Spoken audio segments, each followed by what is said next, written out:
Welcome aboard National Football Show. It's your boy Big Seals. Hit the like button. Appreciate everybody coming aboard for these next 3 hours. Thank you for stepping in. God, the weather's great. We got the 4th of July right around the corner. We're just a couple weeks and some change out from training camps. News is everywhere in the sports calendar right now and also on the sports page. And, man, do we have a ton of stuff to get to here. I want to dive right into it. By the way, the guy's doing a makeup for me. Our friend Howard Balzer from Sports Illustrated will join us in the final hour. I do want to bring up that Mike Tomlin stuff. Want to talk to him about the latest news with Deshaun Watson. Our friend, Hall of Fame voter and NFL insider will jump in with us. And how long will that suspension be? Will there be a suspension? A lot of stuff to hit on. That'll be hour number 3 at 5:30. Till then, it's us. I will get to your comments here in a minute. We appreciate everybody writing them in there. Also, those watching, just sit back. If you don't want to join us here in the chat room, you could just sit back and watch us here. I do want to address a couple things right out of the gate. And we'll be hitting on, again, a little bit of some comments that are being made about Carson Wentz in Washington. Okay? I want to drop some science on you here with what they're saying about Carson Wentz, and also a little bit about that matchup that we're going to see 2 times this year between Wentz and Jalen Hurts. I do want to start it out here with Rob Gronkowski. He was calling it a career after 11 brilliant seasons. I believe, if I'm not mistaken, 4 Super Bowl championships, 5-time Pro Bowler. I mean, there is no question Rob Gronkowski is a first ballot Hall of Famer. I would say this to you. The 3 greatest tight ends in the history of the sport are Rob Gronkowski, Kellen Winslow Sr., and if I had to put a third one in the conversation, I think it would be Tony Gonzalez. Those 3 tight ends, in my opinion, are the greatest to ever live and ever play the position. What made Gronk such a tough cover, his speed, his great hands, his ability to get open, and by the way, I know that goofy personality that he has, which is awesome and it resonates with people. He's also a very smart football player. And he learned from the best football player of all time, and that's Tom Brady. There is no question that that benefited his career as well. It's a little different than having, say, Brian Heward or somebody or some stiff quarterback as your guy versus a guy. I mean, having Jeff Garcia is probably not going to put Rob Gronkowski in the Super Bowl or let alone in the Hall of Fame. Having a guy like Tom Brady as your quarterback for your entire career is quite a thing, okay? And that's going to help you get to the Pro Football Hall of Fame, and he's going to go in rightfully so. Brilliant career. Just an absolutely brilliant career. One of the toughest covers in NFL history, okay? Yeah, I mean, Mike, you talk about him being a blocker. I mean, he was just as devastating. And by the way, that's what made him such a double threat, was that if Rob wasn't having a great game or they were covering or double teaming him, he could be effective in your run game. A lot of tight ends, like Jason Witten's one-dimensional. Jason Witten, to me, was a product of empty calories. But because he's a Dallas Cowboy, he'll probably be considered for some Hall of Fame stuff. When we come down to it, it wouldn't shock me that because he's a Cowboy, he ends up having the ability to make it to the Pro Football Hall of Fame. I thought Jason Witten was decent. I never thought Jason Witten was a spectacular football player. I thought he was a product of today's NFL, and I never really looked at him as an elite tight end in NFL history. Shannon Sharp is better. I mean, Shannon was a better player. He was a better blocker. So I would say to you that he was by far a better player than a guy like Jason Witten. I think Shannon was a really fine ball player, but those 3 that I named, I think are the greatest tight ends, and I think Gronk sits atop that. Pretty remarkable when you're talking about a position today that is so vital in moving the chains that you see it even in Philadelphia with Dallas Goedert, gave him a new contract. You see it all over the league. The tight end position has become a major focal point on if you're going to have a modern-day NFL offense. If you don't have that tight end position covered, you're playing with not a full deck of cards. So today's NFL, if you're a good offense, you've got to have that position covered. and Gronkowski did it perfectly. And to me, in my opinion, first ballot, not a question about it. All right. I'm going to get to your comments here in a second, guys. Now I want to move on to Deshaun Watson. I can't wait to see this guy play. You heard me. I can't wait to see him play. 20 of the 24 cases have now been settled, according to Rusty Hardin and Tony Busby. That's a good thing. The remaining 4, I have no idea what the status is. Hell, they could drop the cases. I know I'm hearing media people, kind of assume that these people want more money or there's more of a criminal crime, which, by the way, that's not going to happen. 2 grand juries have already settled that point. He's not going to jail. I can't wait for him to play. And so should you. And here's why. His activities and his behavior has nothing to do with you. I'm a football fan. I'm not going to moralize people I don't know. I'm not going to label people that I don't know. I hope the kid plays. I hope the women get the money that they so think they deserve. I'm not any side of the aisle with that comment when it comes to who's right or wrong here. I don't know because I don't care. That's not for me to care about someone else's behavior that I don't know. I don't know when it becomes something for us as broadcasters or fans that we have to give a shit about how somebody acts off the field. I go to Lincoln Financial. I go to MetLife. I go anywhere in the country to watch a sporting event, not to moralize. I go to a sporting event to watch. I could care less.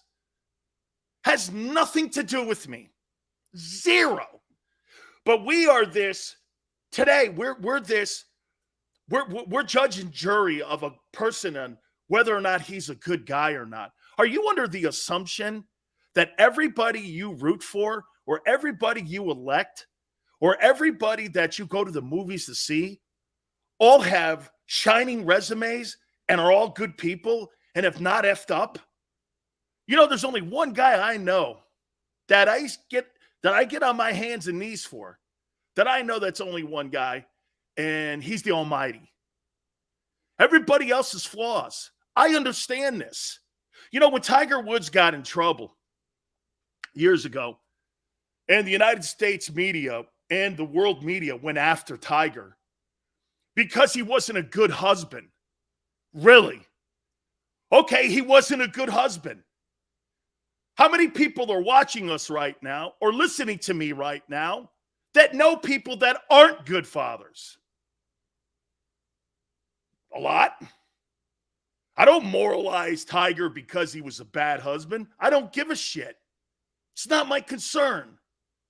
I watched Tiger Woods because Tiger was the greatest golfer on the planet, not man of the year. See, I never hold my athletes as idols. I never had an athletic idol. Maybe that's the difference between me and you. My idol was my grandfather. With all of his faults and all of his massive strengths, he was my idol.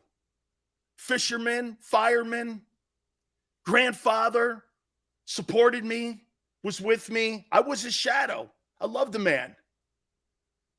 Okay? Loved him. That was my idol because that's the guy I saw. Or my preacher, Father Bob. Father Bob is the guy that blessed my wedding. He's another one that I revere. People on television, to me, are like SpongeBob. They're cartoon characters. I don't get, Deshaun's going to have to be suspended. What the hell would you care if he's suspended for a year or not? I want to see the kid play. I'm a football fan. Well, he shouldn't have the... Okay, well, you think about more things than I do in life. I care about my family and my passions, and I love watching sports. Okay? I mean, it's crazy when we sit around here and we moralize people we have no understanding of We have no understanding of the facts. I can't wait to watch Deshaun Watson play. Why should you not want him to get out there on the field? You're a football fan. You should want him to play too. He settles these cases. Hey, by the way, if it was criminal and he had criminal cases that were out there pending and there was a chance he would be going to jail, I'd have a different comment here. Boy, this dude's facing jail time. This guy right here, man, has some big issues in his life. This guy better clean up his life before he cleans up what he needs to do in a huddle. This guy needs to get his life in order here because, quite frankly, hey, man, you're facing prison time. That's more issues to getting on a football. That's a different conversation. That's not what we're having here. We're talking about paying people off here to be quiet. Did you see what Tony Busby said today, too? Confidentiality agreements obviously have been signed because he said we will not further comment on any of the cases that have been settled, 20 of the 24 that have been settled. Those are confidentiality agreements. That's what that means. Both sides can't talk because, quite frankly, it'll void the deal that they've cut with those particular clients. Okay? I mean, end of the day, that's what I tweeted out. I tweeted out at my Twitter page at Dan Sileo Show. Hey, good news for the Browns. Good news for the Browns. And people automatically started firing back. That's a weird tweet. Why? What's Deshaun Watson to you? What's Deshaun Watson the man to you? Okay? Seriously, what's Deshaun Watson? What's he to you outside of a football player? Well, he doesn't deserve. Well, that's for the league to decide. Let the league decide that. We're fans. But that's not how it works. And I know that I'm not, in the popularity on this one here, but I don't give a shit like that. I don't care. I don't care like that. I have no caring.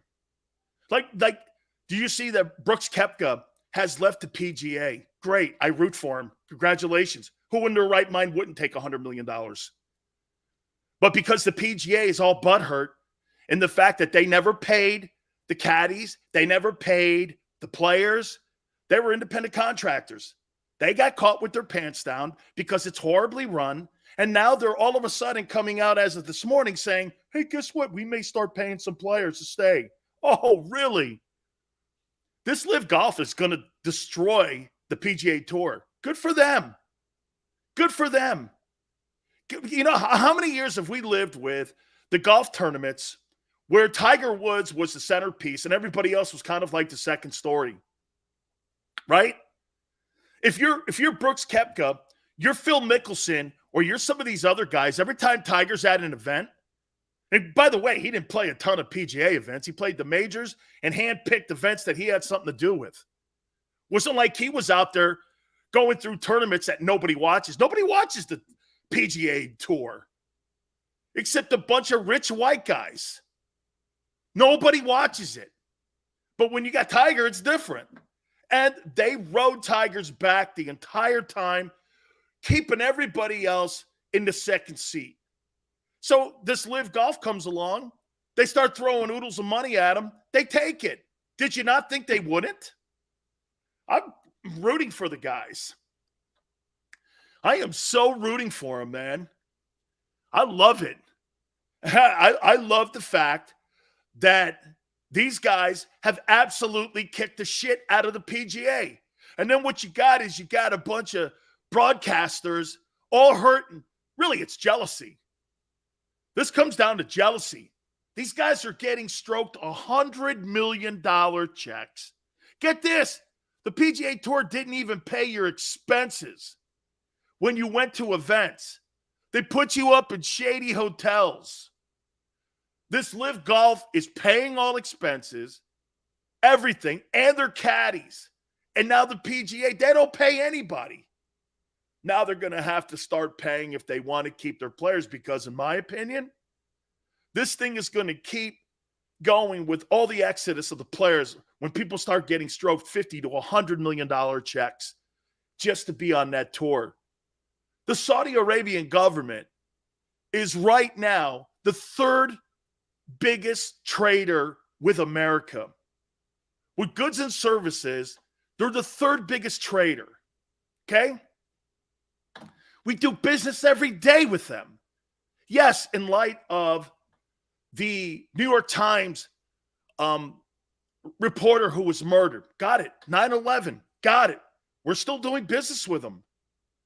These golfers now want to do business with them, and it's wrong, but the U.S. government does. Corporations do. You don't got me here, man. Can't have it both ways.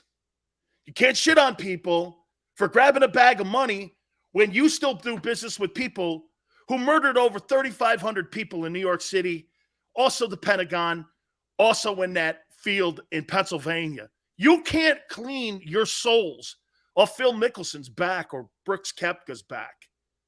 You can't. You're trying to. You're trying to somehow drop the buildings on those golfers because you don't like the fact that they're taking the money. Well, that's a you thing. That's the problem with today's media. They pick and choose. Here's another example of it. They pick and choose, okay? Pick and choose who they want to call the good guy and who they want to call the bad guy. If you have a conservative stance, you're a bad guy. All the takes I have are considered controversial because I lean liberal. All the things that ESPN says, like Stephen A. or some of these other guys, and they're liberals, they lean towards being the good guys, no matter if they're stupid or not. When Stephen A. Smith says that Shohei Ohtani can't be the face of baseball because he's Japanese, that's racist. But it gets wielded in a different way. Come on, man. We see it. We know it. We know what's up. We know what's up. I'm going to get to my topics here in a second. Please hit the like button. I appreciate it. Okay? Saudi Arabia uses Pegasus 2 to spy. Really? Like we don't either, right? Okay? Chris says, China uses TikTok to spy on us. Well, they got me then, man, because I have been watching a lot of TikTok, and Xander's been killing me over it. Hey, Bob, I appreciate it, man. Hey, Bob, you know what, though? Wouldn't you be saying the same thing that I'm saying? You know what's crazy? People go like this. Big Sil's talking the truth. I think 90% of the Americans in this country know this. I'm not speaking something that we don't know. You know, our government talks to us like we're idiots. These sports leagues at times talk to us like we're idiots or like we're wrestling fans. Oh, yeah, we know that it's a gimmick. We know, yeah, okay. We're smarter than you think. People in Washington and some of the people that cover our sports and the media, you don't represent me, man. You don't represent me at all. Not at all. Okay? My thoughts are different than you. Way different. You know who I'm on the side of? I'm on the side of right. I'm not on the side of Republican, Democrat, Independent, or anybody. I'm on the side of right. I'm on the side of the U.S. of America. I root for this country. I root for our flag. I root for our opportunities in this country. Is it all good? I don't know. I just know this. I wouldn't want to live anywhere else. I don't take knees for things in America. I stand up for myself. I don't believe in taking a knee for whatever you believe in. America's a place that taught us to stand, not kneel. That's why we have a problem with people that kneel. Because nobody kneels in front of anyone else. We don't kneel in this country to anything or anybody. We stand up.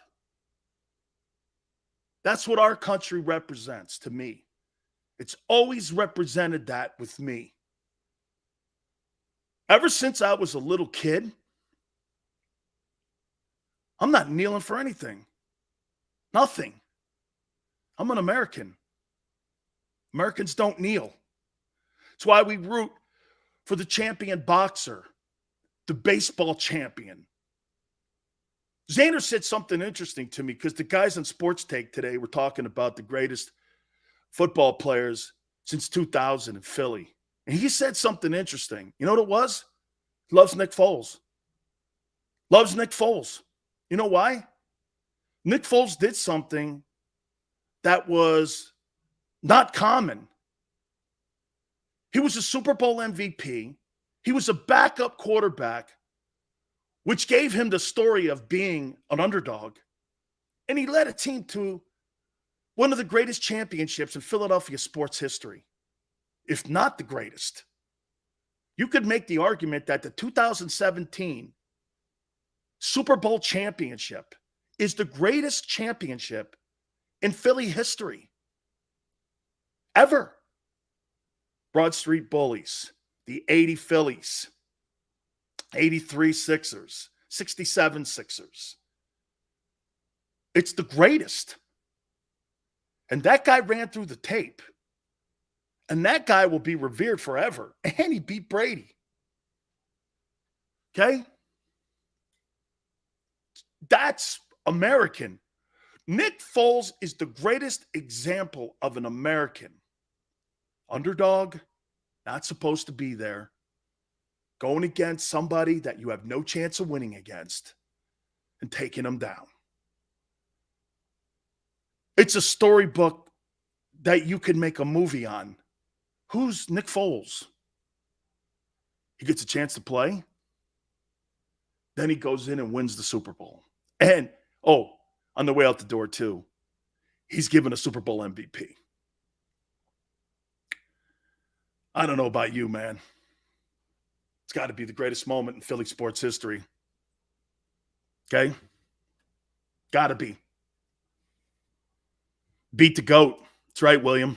Beat that guy. You beat that guy who talks more about his losses than his 7 Super Bowl wins. You know what's funny about Brady? I never hear Brady talking about his 7 wins. I always hear him complaining about Eli Manning and Nick Foles. Think about that for a minute. Eli Manning and Nick Foles beat him. And this is a guy that's taken down Roethlisberger, Peyton Manning. This is a guy that's taken down Drew Brees. This is a guy that's beaten them all. Nick Foles and Eli Manning beat him. And by the way, if I'm not mistaken, all 3 of those dudes have Super Bowl MVPs. Or Eli has 2 and Foles has 1. There's 3 Super Bowl MVP awards between those 2 dudes that beat Tom Brady. Hey, you could make a movie on that, man. You could make a movie on that. Sills, we have old school beliefs. God, my family, my country, and then stay out of my business. If the U.S. fails, nobody will be dropping us food or aid. That's right, man. You think people are going to help us out? Absolutely not. How many times when we look for need of going into some place, or people all of a sudden start putting their heads down because, we got economic issues, and they start, of course. America stands up, man. Nobody stands with us. F. Brady, Philly. Foles living rent-free in the GOAT's head forever. He surely does, man. Okay? Hey, man. Absolutely. Please hit the like button. Okay, guys. Xander, you ready? Here goes Big Sills.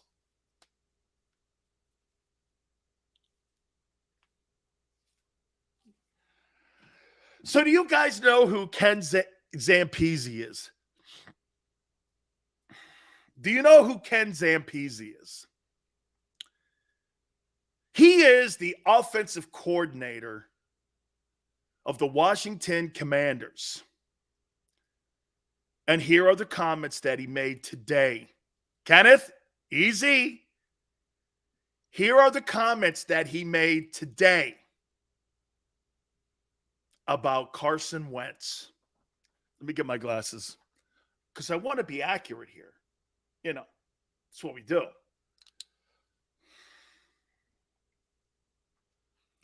Intuitive. Hungry for football. What a great locker room guy.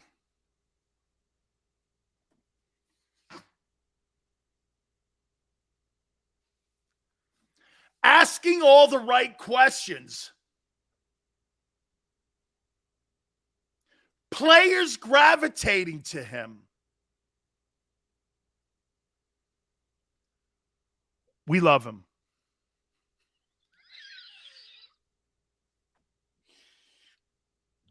I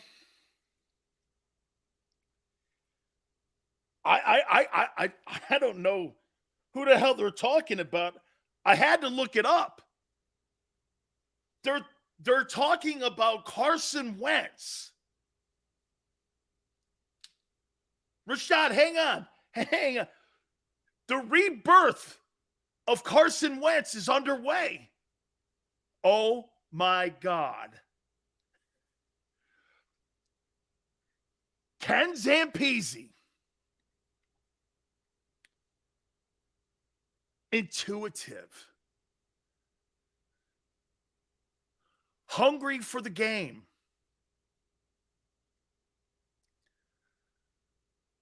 Teammates love him. All the stuff that was said in Philly, it's counter to what's going on here. How can that be?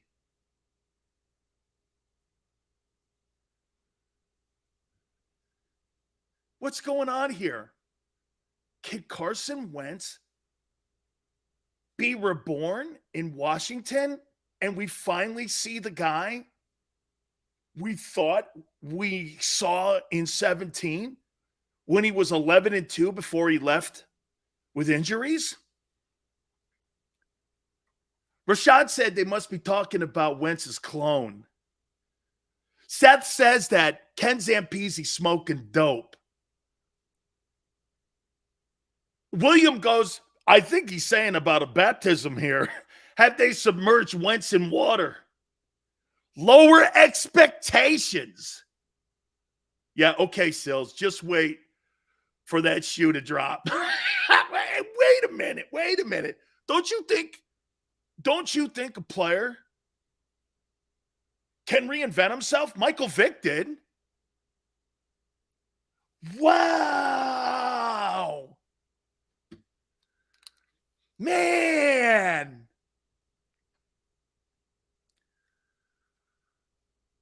Wow. I'm feeling pretty good about Carson Wentz.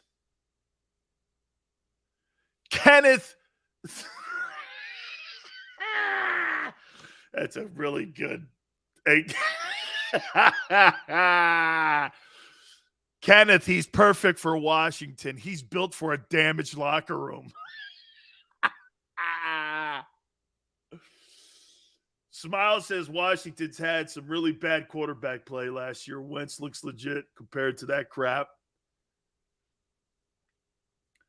Sills, when have they played a game where they were all gathered in the locker room? When all the players been around? Wait, why are we talking about Wentz now? We just re-signed him. They need to baptize Wentz to get all the demons out. Guys, I'm going to do something here. Listen, this is going to be a football question. I'm going to save this piece of paper too. And you're going to think that I'm just bringing this topic up to bring it up.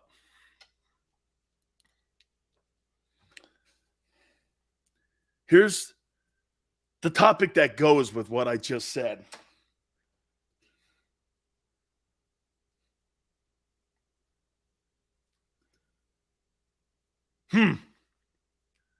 I think Xander's right.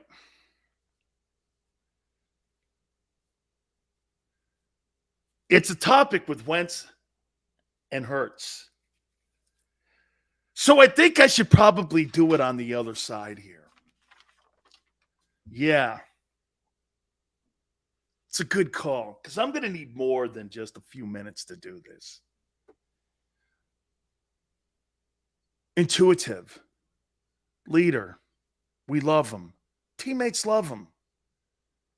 And they're talking about Carson Wentz in Washington. Ken Zampese, I'm sure that he's Ernie Zampese's kid. One of the gurus of throwing the ball down the field. Hit the like button. And I'm going to give you the topic on the other side. Big Sills here for Morgan & Morgan, where the fee is free. That means this, my friends. If you're in the market right now looking for an attorney to defend you and your family's rights, if you have been hurt or injured on the job, there is nobody better than Morgan & Morgan. Last 30 years, $13.5 billion have been collected for their clients going to war for you and your family to make sure you get that fair compensation. With over 800 attorneys strong across the country and offices in Philly, New York, and in Florida, there is nobody bigger or better than Morgan & Morgan. For the people, it's not a slogan, my friends. It is exactly who they are. Biggest attorney firm in the United States of America, and there's no such thing as a fender bender. Call them at 800-512-1600. That's 800-512-1600. The call is free. The consultation is free. 800-512-1600. Open 24/7, 7 days a week. And when you call Morgan & Morgan, do me a favor. Tell them Big Sil sent you. After a car crash, the big insurance companies you see advertising on TV, they may try to downplay your case and might say it's only a fender bender or it's just a herniated disc. I worry that some law firms fall for this BS. Not us. We put ourselves in your shoes and ask, what would it be like to be in your pain for the rest of our lives? $1 million wouldn't be enough for me. There's only one Morgan & Morgan. ForThePeople.com.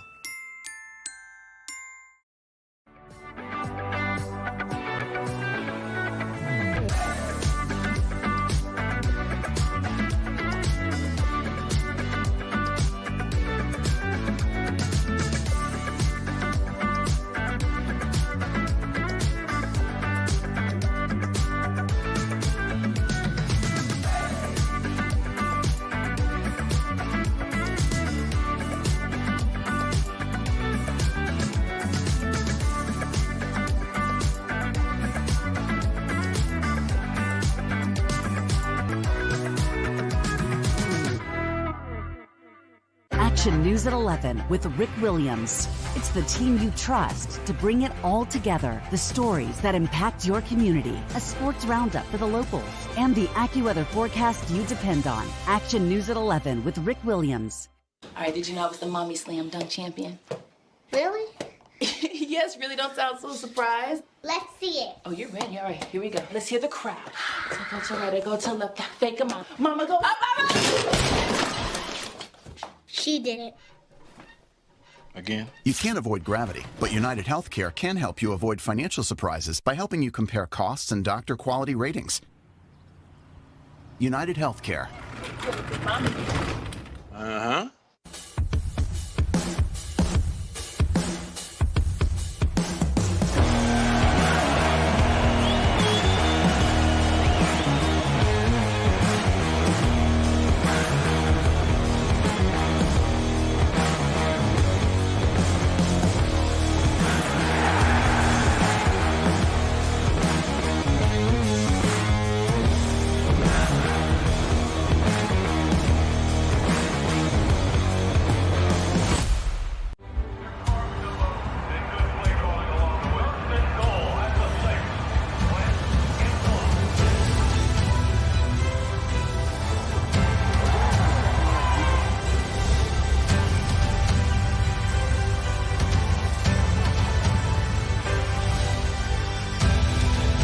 Field of life, First Trust Bank is there for you.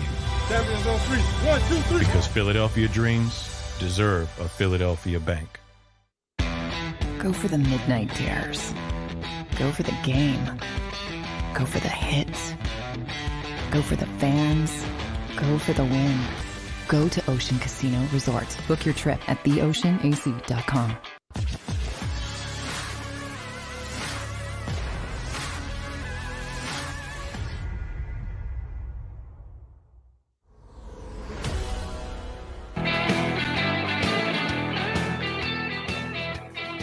Welcome back. National Football Show. Your boy Big Seals. Please hit the like button.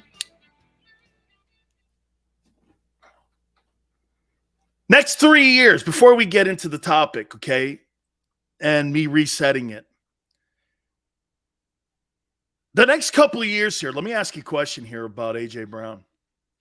3 years in Tennessee, A.J. Brown averaged 62 catches, 998 yards, and 8 touchdowns a season. Okay? That's with Derrick Henry and a pro passing quarterback. Do you think Jalen Hurts improves those numbers for A.J. Brown? Do you think he improves that? I think if I'm not mistaken, A.J. Brown's got 29.95 in yards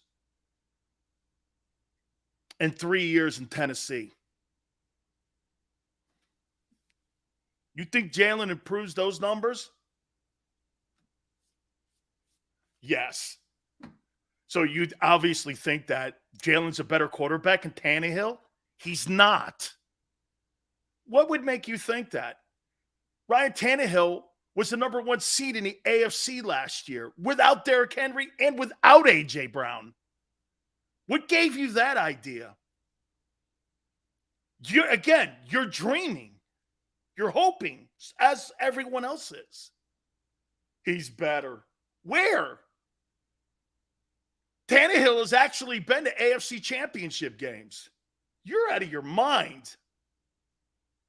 Let me take a look. You know what? That's a funny comment because, again, if you're A.J. Brown, you're coming to Philadelphia. You think your number's going to improve with a guy who doesn't really throw the ball well?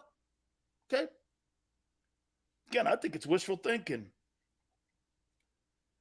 Ryan Tannehill's stats. Hurts is 9 times explosive. The guy's got a weak arm. No, take it back. Inaccurate arm. Where are you getting that from? Those are fake news. Let's take a look at what Tannehill did last year. Interesting. Here's what Tannehill has done in Tennessee since he's been the starter. Let me add this up. 7-3, 11-5, and 12-5. 13. He's 30-13 as a starting quarterback in Tennessee. Yeah, okay. Last 2 years, he's thrown for 3,800 yards. Year before, he threw for 33 touchdowns and 7 interceptions. This last year, he had 21 touchdowns, 14 picks. Not good.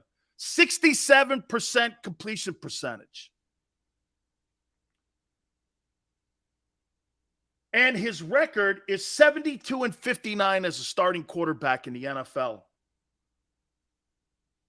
Yeah, in Tennessee, he's 30-13.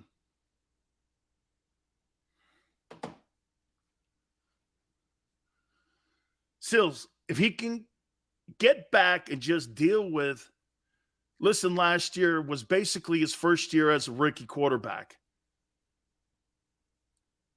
No, Rashad, I do think he's going to improve. I just don't think he's going to improve enough.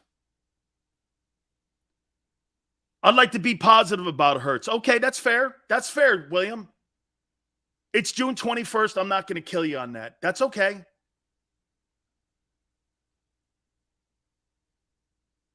You're comparing a third-year quarterback to a 10-year guy who stunk it up against the Dolphins. You mean who had the number 1 seed in the AFC last year? That guy?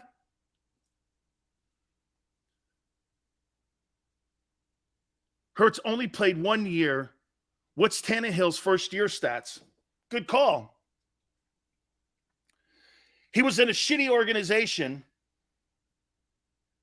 in Miami with a shitty owner and Joe Philbin. Ryan Tannehill's stats. Let's take a look at that.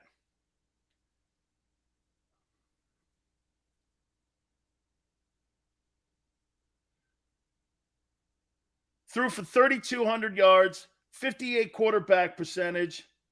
His team was 7-9. This guy's a passer, though. Your guy's not. All the people you can't compare Jalen Hurts to one throwing quarterback. You can't. That's not the strength of his game. Ryan Tannehill's not a runner. He's a passer. Every single time that you guys compare him to like Josh Allen or any of these other guys, it's a fundamental flaw. Those guys are passers. They're going to improve in the passing game. Jalen Hurts wins games with his legs. Lamar Jackson improved with his pass. Next year, he threw for 36 touchdowns. But this kid was a Heisman winner in college, and we knew he could throw the ball. We just didn't know if he was going to be given the opportunity to throw the ball. And again, my question more so than anything goes back to A.J. Brown here more than Jalen here. Okay? Wait a minute. My question is more about A.J. You think A.J. right now currently, this is what his averages are. 62 catches, almost 1,000 yards, and 8 touchdowns a season. And you think Jalen is going to improve those numbers, knowing full well he's not a passing quarterback. I've said this before and I'll say it again. The biggest question marks going into 2022 for the Eagles are the head coach, the DC, and the quarterback. Can you really have any more bigger issues? Those are your 3 biggest issues. It's not about the roster. Well, in some terms it is on how they're going to use these guys. Okay? Josh says, I'm a Hurts hater. No, not a hater. I'm pulling for the kid. I just don't think he's going to do it. You think he's going to be a 4,200-yard passer. Okay? More power to you. He's never demonstrated that in his career, his entire career. But he's going to do it this year. Okay? I pray he does. Okay? You're not comparing Jalen Hurts and Michael Vick, are you?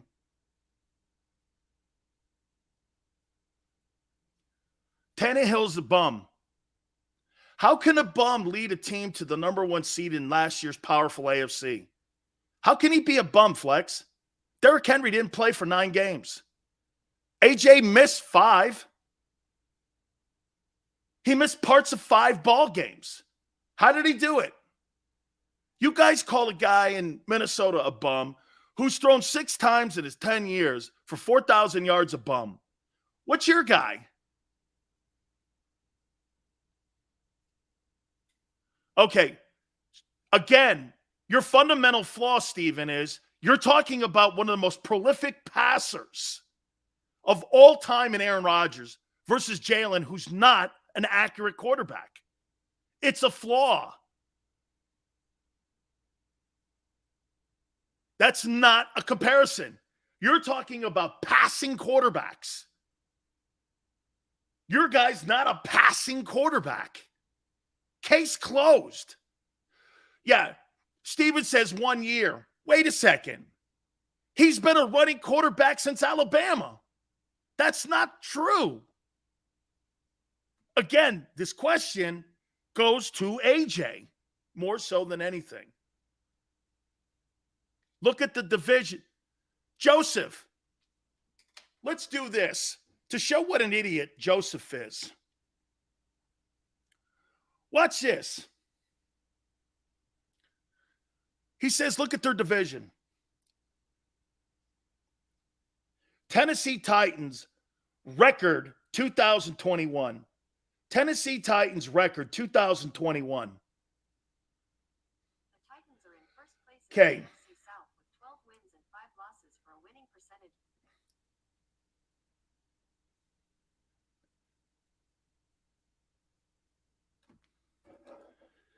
They beat the Colts. They beat the Bills. They beat the Chiefs. They beat the Colts. They beat the Rams, the defending Super Bowl champions. They beat the 49ers. Okay, they beat the champs. The Titans are bums? I don't think so, dude. I don't think so. And Henry was hurt when they beat him. Okay?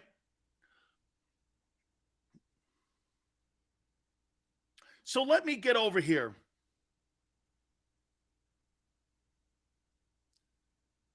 You want Hurts to throw for 4,200 yards. He's not a passing quarterback, but a passing quarter. Oh, my God almighty. You can never compare your guy to Aaron Rodgers. Never. Never. And by the way, I threw 4,200 yards out there knowing full well he'll never touch it. No. Joseph, you know what? No, I realize it, Joseph, that talking to people sometimes that don't get it, it's a me thing, not you. So no. Yeah. I got to remember that all the time. It's like talking to a rock. Oh, Bob says that Tennessee made it despite Tannehill. So you mean the last 9 games when they didn't really have A.J. Brown and they didn't have Derrick Henry, they won in spite of him. Interesting.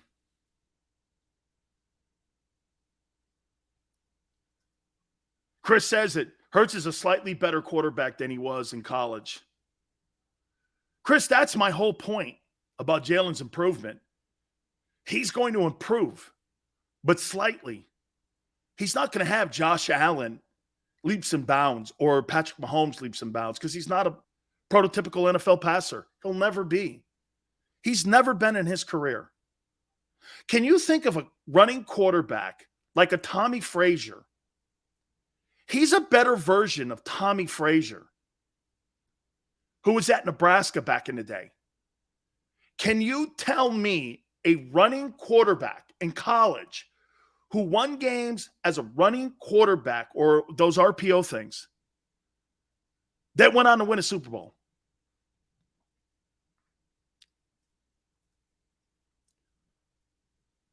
Shock jock? I don't know what you're talking about. Sills wants you guys. I'm not. Let's see. Dak was trash and running at Mississippi. Spike. Dak Prescott had the Mississippi State Bulldogs ranked 3rd at one time when he was at that college. And if you talk to Dan Mullen said the number one thing that improved with Dak Prescott was his accuracy and his passing of the football. Wasn't his running. He said from the time he showed up at a camp when he was in high school to the time he left Mississippi State, Dan Mullen didn't recognize the guy's improvement as a passer. He said it was night and day. That's never been the case here.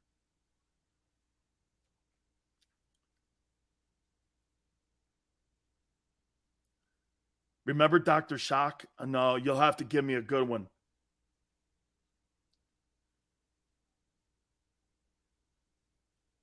Predictions for Hurts, 33-50 passing and 550 rushing. Edge, if he shows up and does that, he'll be fired. Mike says that Jalen has been in the league a few years now with NFL coaching and getting significant playing time, even before being a full-time starter last year. Why do you people talk like last year was his first year? Because it's an easy go-to, Mike. But Mike, to some of the comments, okay, some of the comments, when you're given the job and you have it as your job and you know full well you're not going to be pulled, there's a confidence level there that has to be part of the quarterback's persona and how he delivers the ball and how he delivers himself every day in front of the team. I think there's an air of confidence that it's his team. Rumor has it Jalen's spin looked different.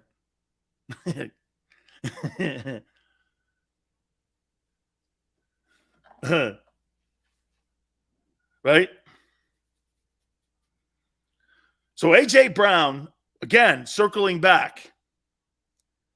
A.J. Brown averages 62 catches a year, 998 yards in receiving yards, and 8 touchdowns a season. And obviously, he's improved mightily the last 2 years of his time in Tennessee. In the reason that the Eagles gave him $100 million. And by the way, I completely agree. I think he is an elite wideout. I think he is elite in every way. I don't think there is anything. And I'm going to make a point to you here in a couple minutes that he may be your best wide receiver you've ever had for any length of time on your football team. Okay? Top of the hour, I'm going to make that point. A.J. Brown may be the greatest talent you've ever had. Okay? I think what we have going on here, and here was the topic that I was spinning towards. And people were like, well, Sills, why are you bringing up Wentz? Well, again, the storyline this year will be this. If Wentz can find himself and he could end up leading that Commander team to a division title and the playoffs, Carson Wentz just needed time in Philly. Big ask. I agree with everyone. I agree. It's a big ask. And is this stuff coach stuff? Doesn't this sound similar to what we heard Nick Sirianni saying? So wait a minute. You guys call this coach talk. Well, what's this? Man, the ball looks different coming out of Jalen's hand. What were the other comments that Nick Sirianni was saying? He seems to know where to go with the ball more. What was the other ones? He has command of the team. The team really is fighting for him. It's the same shit in Philly as it is in Washington. And is it coach talk? Absolutely. Is it head coaches and offensive coordinators building their guy up? You know what's funny? You never hear Andy Reid talking about Patrick Mahomes. Better grasp of the offense. You never hear. Is the guy's name in Cincinnati Zach Taylor? Is that the head coach of the Bengals? I've never heard him make a comment about Joe Burrow. Like ever. I've never heard that head coach actually speak. Have you heard Brandon Staley say anything about Justin Herbert? Have you heard anybody say anything about Josh Allen in Buffalo that was on that coaching staff? When you have the guy, you don't have to bark about the guy. Like, Xander, when you have the greatest host of all time, you don't have to sit around and go, this guy's the GOAT, man. Hey, he really, really knows. You know it. You know when you have it. I let others do that. This guy's the greatest thing I've ever seen. That's not his coach talking. All these coaches that are talking about their dude always is a red flag for me. Man, this guy, like I hear the coaches in New York talking about Zach Wilson. Oh man, I mean he just looks so much better. The spinning of the football, and I'm like, oh my God, this guy must look like a train wreck. He must look like a train wreck in camp. Because when you're doing that, man, every player in the locker room goes, Jesus, it wasn't that great. It's helmets and shorts. Oh, my God almighty, man.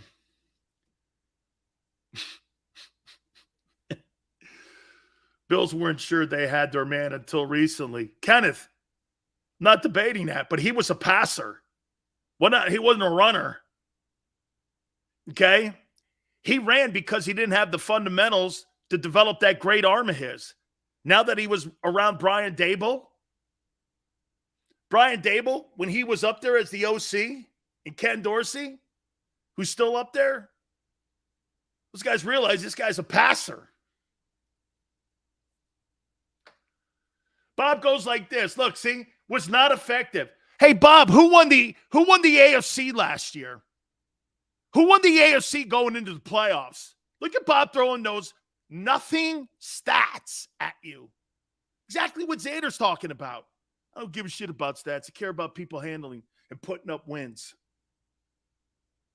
They went 12-5 without their bell cow. Dude, when Derrick Henry went down, they were the number one team in the AFC. And when the end of the season ended in the regular season, they were still the number one team 9 weeks later. Let me tell you something here. If Jalen Hurts loses A.J. Brown or anybody in that old line, like Jordan Mailata, he's finished. He's finished. That quarterback lost two superstars in A.J. Brown and in Derrick Henry. And you guys call him a bum. Fine. Put a lot of pressure on your guy. Ryan Tannehill. Yeah, everyone goes, Ryan Tannehill stinks here. I don't know what you think your guy has done that you call him better than Ryan Tannehill. Ryan Tannehill's actually gone into Kansas City and won. You were blown to pieces by the Chiefs last year in your own building. They ran the ball for 200 yards. And that's not what KC does.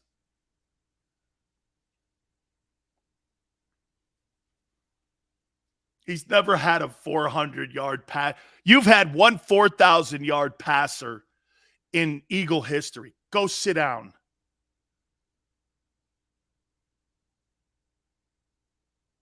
Sports says this guy sounds like an Eagle hater. No, I don't think you have the guy. And my point about A.J. Brown is, you think he's going to improve these stats? These are the same numbers almost that Devontae Smith had last year. 62 catches, 900 yards, and 8 touchdowns. But magically, he's going to improve these stats for AJ, and he's going to improve Devontae's and Dallas Goedert's.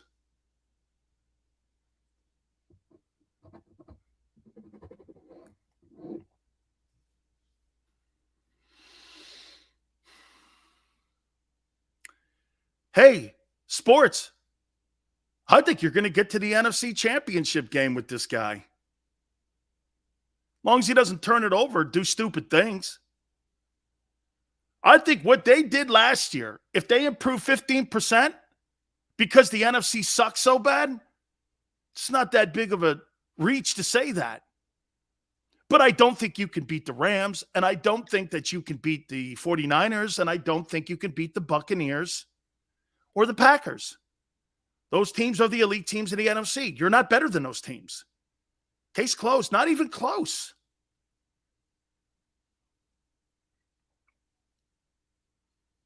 What week can you serve? Let me see.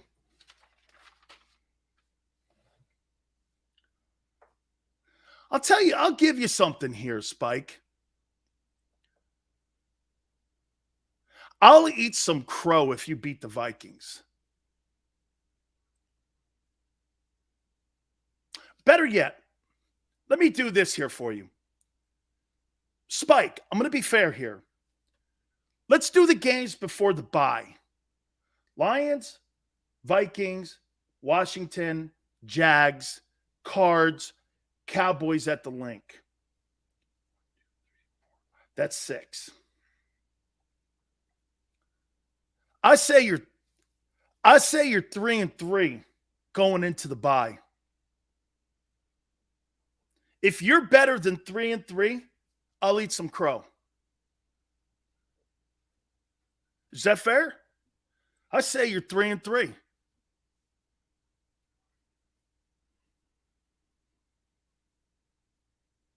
We can beat the Trey 49ers. W2, we're in. All of us are in. If you guys are better than 3-3 going into the bye,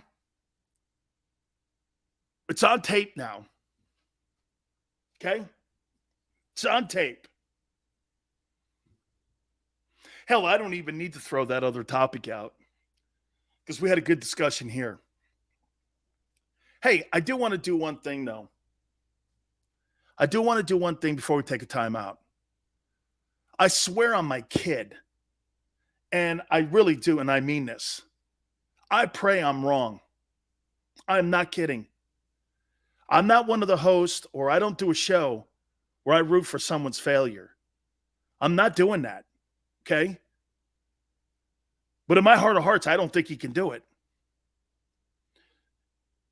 A benchmark for you, I didn't think Lamar Jackson could do it. Okay? I didn't. Game on. 3-3, you're smoking. Okay. You got the Vikings, Washington, Cardinals, and Cowboys that are going to be some pretty tough opponents in that stretch run there. You got it. You think you're better than the Cardinals. You think you're better than the Cowboys. I actually think you are. That Washington game is going to be interesting, and the Viking game is going to tell me a lot about the entire season. Okay? I'm going to fire you up at 6-0. Okay. Xander, we're on. Hey. Okay. Here we are, man. We pushed the chips in. Okay. We pushed the chips in. You are going to eat crow. All right. How do you like your crow, grilled or baked? Steamed like steamers. Okay. It is on. I say you're 3-3 heading into the bye. Then I say coming out of the bye, you're 5-3 going into that Washington game. Then you got that tough run with Colts, Packers, and Titans. That'll also be a second part of your season. First part of your season is Vikings, Washington, Jags, Cards, Cowboys. Then the other part of your season is Washington, Colts, Packers, Titans. Those are your stretch runs that you're going to have to be concerned with. Okay? Oh, my God. All right. Hey, I want to show you guys something here, why I think AJ may actually be your greatest wideout that you've ever had on your football team. Want to hit on that? Please hit the like button. Hour number 2. Don't forget hour 3, our NFL Hall of Fame voter from Sports Illustrated. Howard Balzer will be with us at 5:30 Eastern time. We'll go over to the Deshaun Watson story. And also, too, I want to ask him because he votes on the Hall of Fame. We had that conversation last week about Mike Tomlin. I want to bring that up again to my friend Howard Balzer. We'll talk about Eric Allen again. We'll try to push him into the Hall of Fame. He is a voter. Hit the like button. Hour 2. Keep it right here on the National Football Show.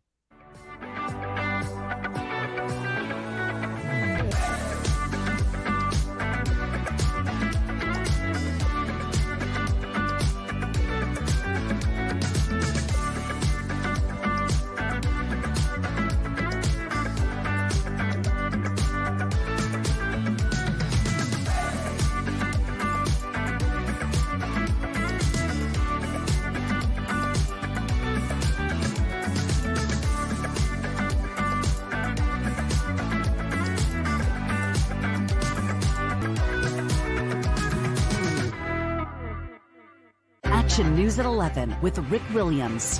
It's the team you trust to bring it all together. The stories that impact your community, a sports roundup for the locals, and the AccuWeather forecast you depend on. Action News at 11 with Rick Williams. All right, did you know I was the mommy slam dunk champion? Really? Yes, really don't sound so surprised. Let's see it. Oh, you're ready. All right, here we go. Let's hear the crowd. So go to right, go to left, fake 'em out. Mama, go up, up, up. She did it. Again? You can't avoid gravity, but United Healthcare can help you avoid financial surprises by helping you compare costs and doctor quality ratings. United Healthcare. Uh-huh.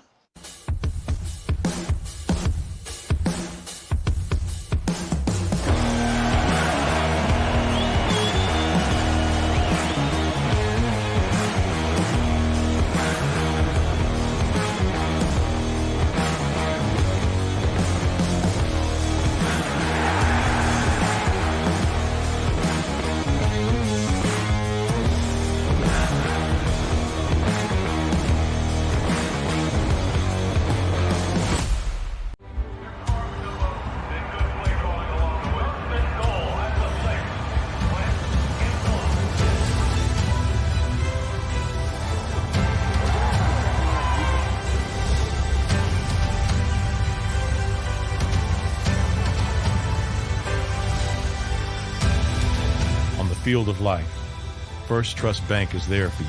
Champions on three. 1, 2, 3. Because Philadelphia dreams deserve a Philadelphia bank. Go for the midnight dares. Go for the game. Go for the hits. Go for the fans. Go for the win.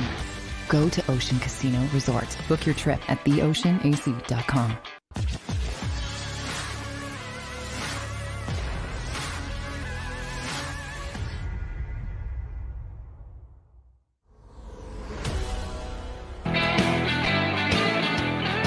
Welcome back. National Football Show. Big Bills. Hit the like button, my friends. And yes, I've got the Tampa Bay Lightning gear on. Here. Look at that, baby. Look at that, huh? I took it to those Avalanche last night, man. Way to go. Absolutely spectacular. Are they on their way? Heart of a champion. Never surrendering. That's what champions do. You get a little behind, and they come out and they just keep fighting. Way to go, Bolts. Yeah, baby. Win that third straight cup, man. Here, hit the like button. Appreciate everybody coming aboard. What do we got going on here? Let's see. I'll never, ever respect your opinion again. AJ over T.O. as a talent. Point me to your dealer. Sills, if Hurts throws for 4,000 yards, you hang up Hurts' jersey and ditch the Tampa Bay Smogs.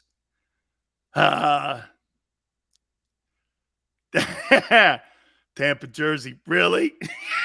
Yeah. I wear champions jerseys, dude. Yeah. I wear champions, man. They're going after iconic number 3. Last team to do that, Edmonton Oilers, then a team that won 4 in a row, got the 5 straight cups, the New York Islanders. Hurts isn't good. No. Okay? Hurts is good. And by the way, watch this. Hurts might be good enough. He just might be good enough. Woo, baby, yeah. When we get the NFC chip, then we get a Hurts jersey. Hurts isn't good. He's great. Really? Still's got a Cowboys jersey somewhere. No. Oh, hey.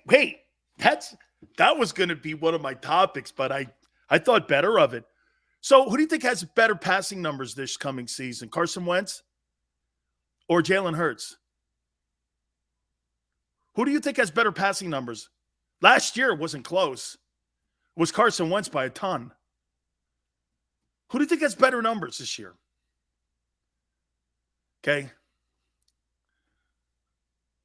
I'll tell you about the Tyler Van Dyke conversation that I had with Mario. okay, a little bit later on in the program. Okay? Does he want to play in Philly? I said who has better numbers passing as a quarterback next year or coming up in September for 2022? Wentz or Hurts? Simple question.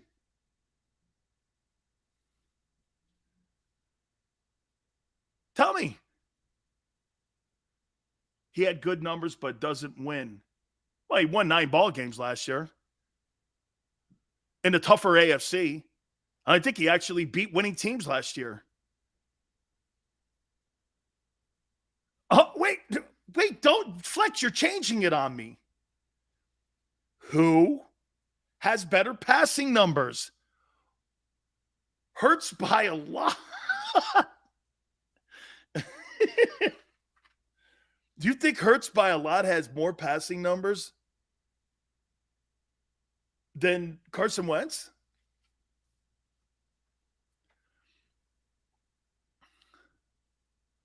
Wait a minute. Why are you guys going off the reservation here? One more time. Simple question. It's almost one or the other here. Who has better passing numbers for the 2022 season? Carson Wentz, Jalen Hurts. Very simple.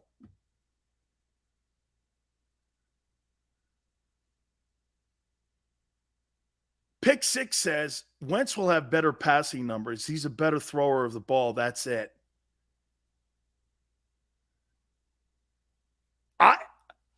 Philly, I'm just asking you the question. Jesus. Why is this so difficult? Oh, I know why. You don't want to answer it. I wonder why. Ron says Wentz. No doubt. People brand new to the program, please hit the like button.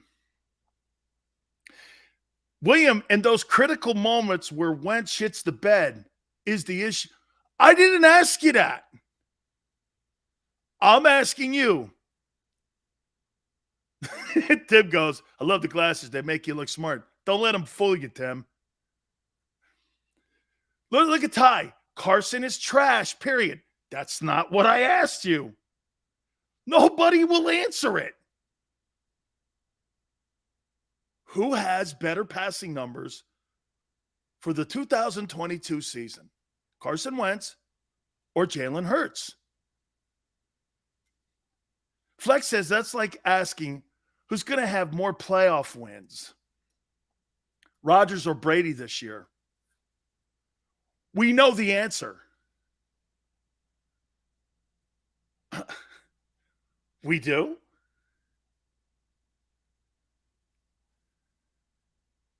You can't handle the truth, Sil. Joe Burrow. He's messed. Dr. Sills. Wentz. Not fair. You think I'm running a game here. I'm not. Simply put,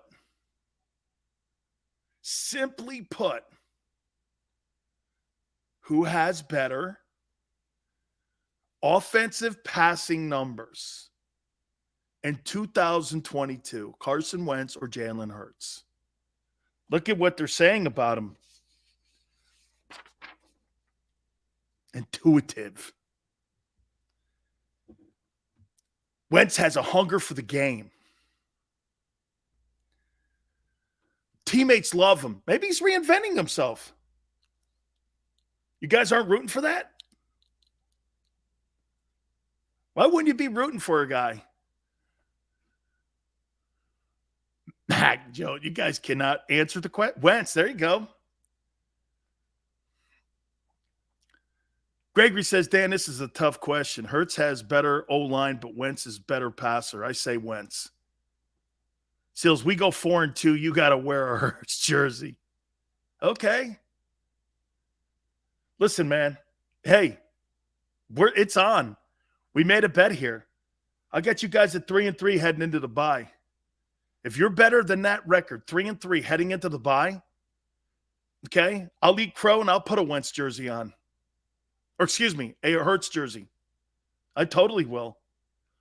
What if you guys are 4-2 and you lose the Wentz? Oh my God. It would be like, who cares? EC1 Wentz sucks. Don't give a flying F on the rock about Wentz. I'm coming to talk my shit. Okay, Spa. Spa, there's plenty of it today. Even if Wentz has more yards, I bet he turned it over twice as much as Jalen. Hey, Jalen didn't protect the ball all that much last year. That's something he's got to work on. Those fumbles, man.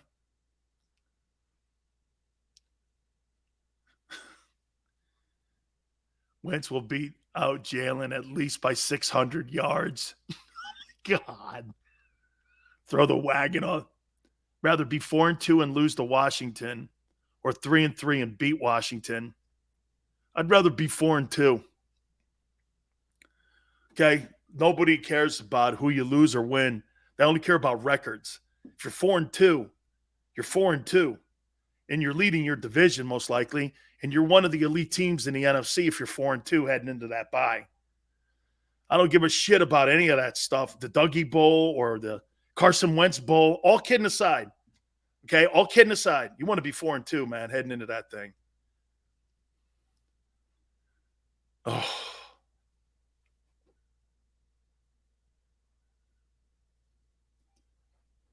Xandrich just with a spectacular take.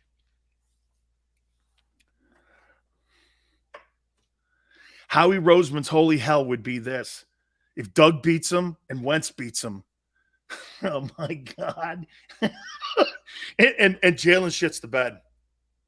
That would be our ultimate nightmare. Believe me, that would be that's the ultimate nightmare. Is that you're 3-3 and you lost to Doug and Wentz. And you're 3-3. There's a problem. Houston, there's a problem if that goes down like that. That's why I say this to you guys. Hey, let's kind of be serious here a little bit with this. I do think those first games going into the bye are going to tell us a lot about a lot of people. Remember I told you this in the last hour. Okay? 3 people are going to be the leaders of this football team and what they do. The head coach, the defensive coordinator, and Jalen Hurts. Nobody else. Kobe Dean, Jordan Davis, Fletcher Cox, A.J. Brown, Devontae Smith. All of those players are tentacled to these 3 guys. How well does the head coach coach? How well does the defensive coordinator coach? And how well does Jalen play? Everything else is sidebar conversation. It's all sidebar.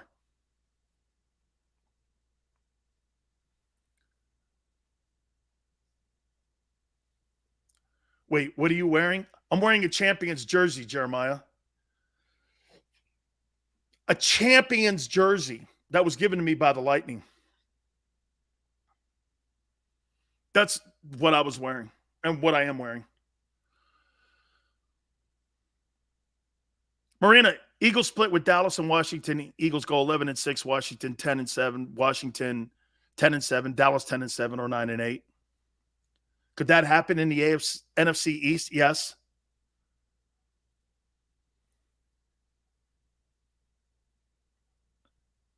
Josh, don't give up on them just yet. What up, GT? William says to be positive is excellent. It's also just as important to be realistic. I think you can have a balance of it. 6-2 win last night, baby. Damn right. Home ice to get another game tied all squared back up again. They got to slow that team down up in Colorado. Okay? Seals would rather go 10-7, make it to the NFC Championship, or would you go 14-2 with Hurts having a Brady-like season and losing the first round? I'd rather have Jalen Hurts have a Brady-type season and win 14 games because then I know you got your guy. he puts up 4,700 yards and 35 touchdowns, you know you got a guy. And you could build completely around that. And your next 2 years in the draft would be all isolated on improving your roster. Those first two draft choices that you have next year could be used for other things instead of a quarterback. Can you imagine if you have that autonomy to be able to do that? If he throws for 4,500 yards and 34 touchdowns, what you're going to be able to do with those first-round draft picks? Holy shit, man. That sets that sends the team in a different direction if that happens. Okay? Think of that. You're not using next year's picks? Howie put that deal with the Saints together because you know why? He knows that this quarterback class is huge. You think Howie Roseman put that deal together with the Saints to go after a safety or a corner? There's nobody that watches this show or listens or is involved in it thinks that Howie Roseman made that deal with the Saints to go get a safety. Off your rocker if you think that.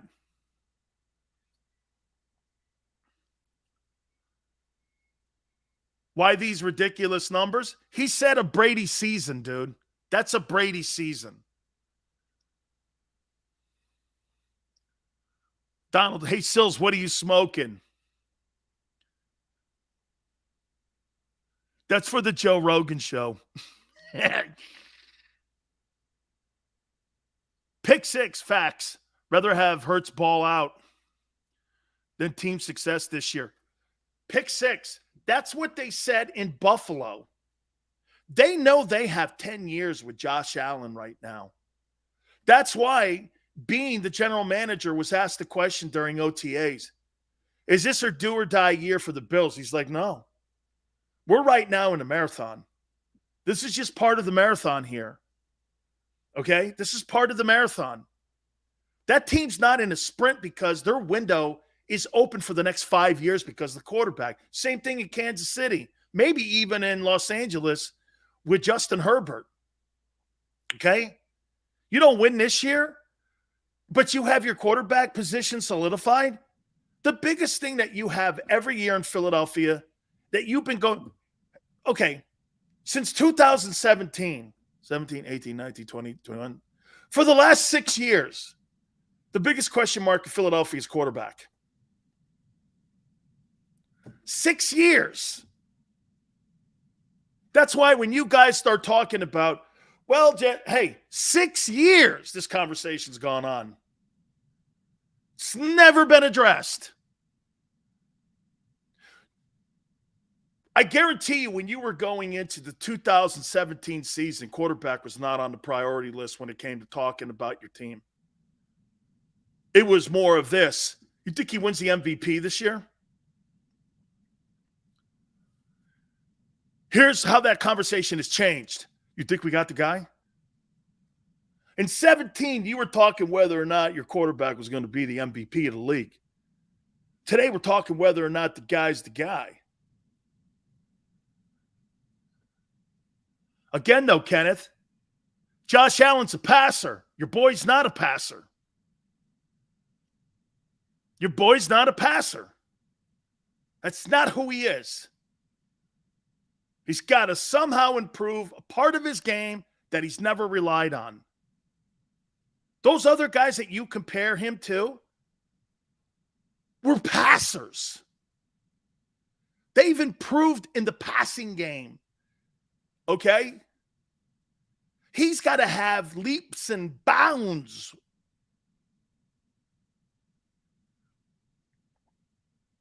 Big Sills, who do you think was more country strong? I don't know. Hey, I'm going to say Reggie on that one. Jerome was country strong. Okay? William, quick story. William, I'm in there working out like this meathead workout guy. I'm in there. I'm strongest guy on the team by far. I told some of you guys this. Jerome Brown had a bucket of KFC in his hand, and I'm not shitting you. He comes walking in. What are we doing? What are we doing? What are we doing? I go, get out of here, man. Because it made me sick because he was so talented. He didn't really have to do anything, man. He was just country strong, and he was just great. When you said greatness as a football player, the face of Jerome Brown is greatness. Made me sick because I'd get in a huddle and I'd look at him. I go, man, that was just too fucking amazing. He'd look over at me and I'd go, dude, that was just great. He was so spectacular. I'm squatting 600 pounds. He gets on, no belt, no knee wraps, no nothing. Gets under there, does it 3 times, grabs his chicken and leaves. I looked over at him. He looks over, he starts laughing at me. I said, get the fuck out of here. I just said, get out of here, man. Get out of here, man. Just get out of here. You just start laughing, man. I love that dude, man. Oh, man. Hey, he did amazing things. Just amazing. Hi, what up, man? Appreciate it. Guys, if you're jumping on here, do me a favor. Please hit the like button. Chris, Reggie, or LT? Man, watch this. Chris, it's the only conversation in pro football that you can have that you're not wrong if you choose one or the other. I don't mean to waffle on you. Okay? You're not. Oh, watch this. You take LT. I'll take Reggie. I'm good. You take Reggie. I'll take LT. I'm good. I'm going to win ball games with both those guys. Okay? If Hurts has 3,000 passing yards and 1,000 rushing yards and 12 wins, and you get bounced in the opening round, you should be one-dimensional again. You didn't improve except in a shitty NFC. You're not, hey, with those stats, you're not going to beat the Packers. You're not going to beat the Bucs or the Rams. You're not.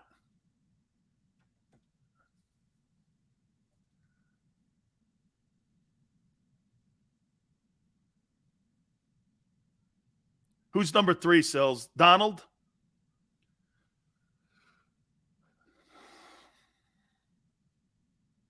That's right, Jeremiah. I don't want to talk about a quarterback gaining 1,000 yards rushing. That means I didn't improve. So I improved. Watch this.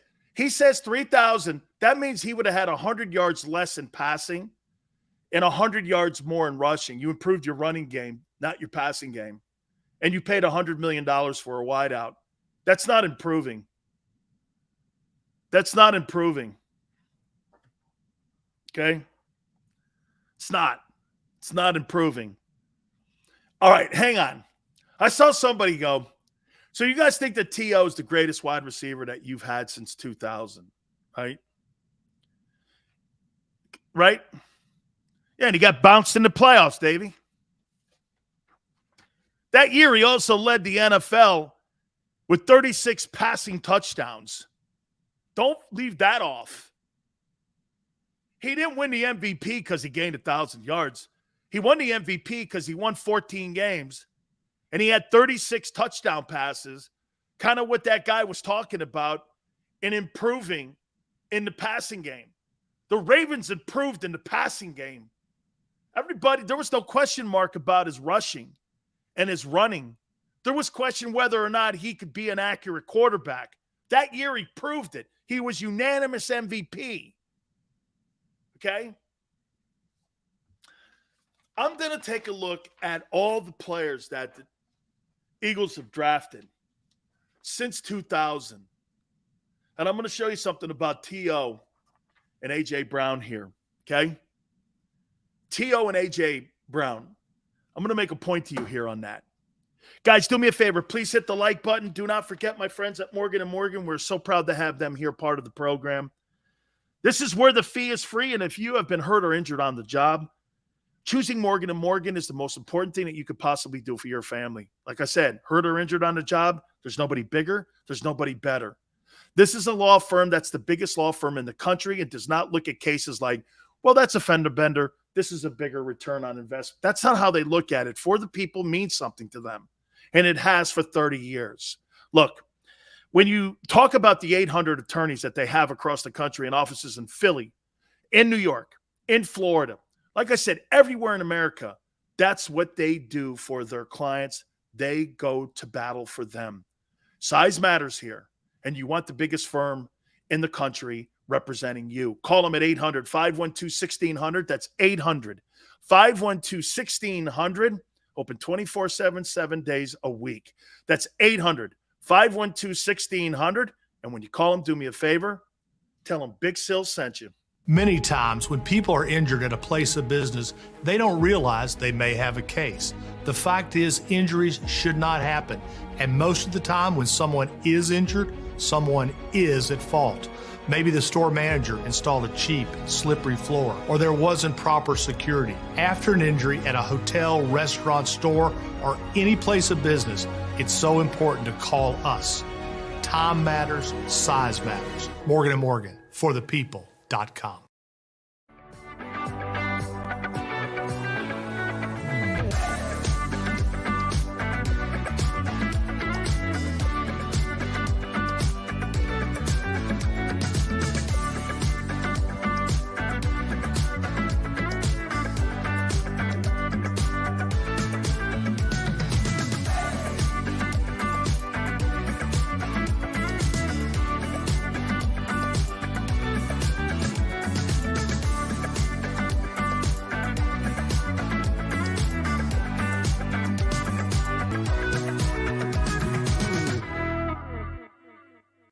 News at 11 with Rick Williams. It's the team you trust to bring it all together. The stories that impact your community, a sports roundup for the locals, and the AccuWeather forecast you depend on. Action News at 11 with Rick Williams. All right, did you know I was the mommy slam dunk champion? Really? Yes, really don't sound so surprised. Let's see it. Oh, you're ready. All right, here we go. Let's hear the crowd. So go to right, I go to left, fake a mom. Mama, go up, mama! She did it. Again? You can't avoid gravity, but United Healthcare can help you avoid financial surprises by helping you compare costs and doctor quality ratings. United Healthcare. Uh-huh.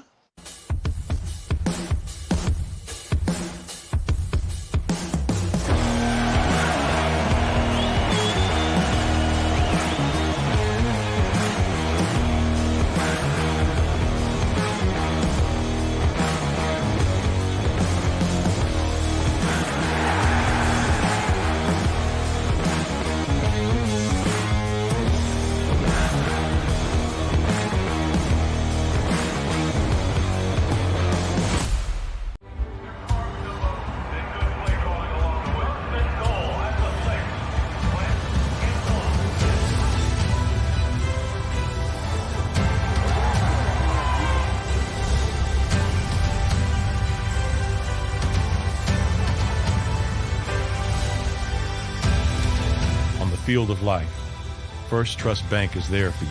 Champions on three. 1, 2, 3. Because Philadelphia dreams deserve a Philadelphia bank. Go for the midnight dares. Go for the game. Go for the hits. Go for the fans. Go for the win. Go to Ocean Casino Resort. Book your trip at theoceanac.com.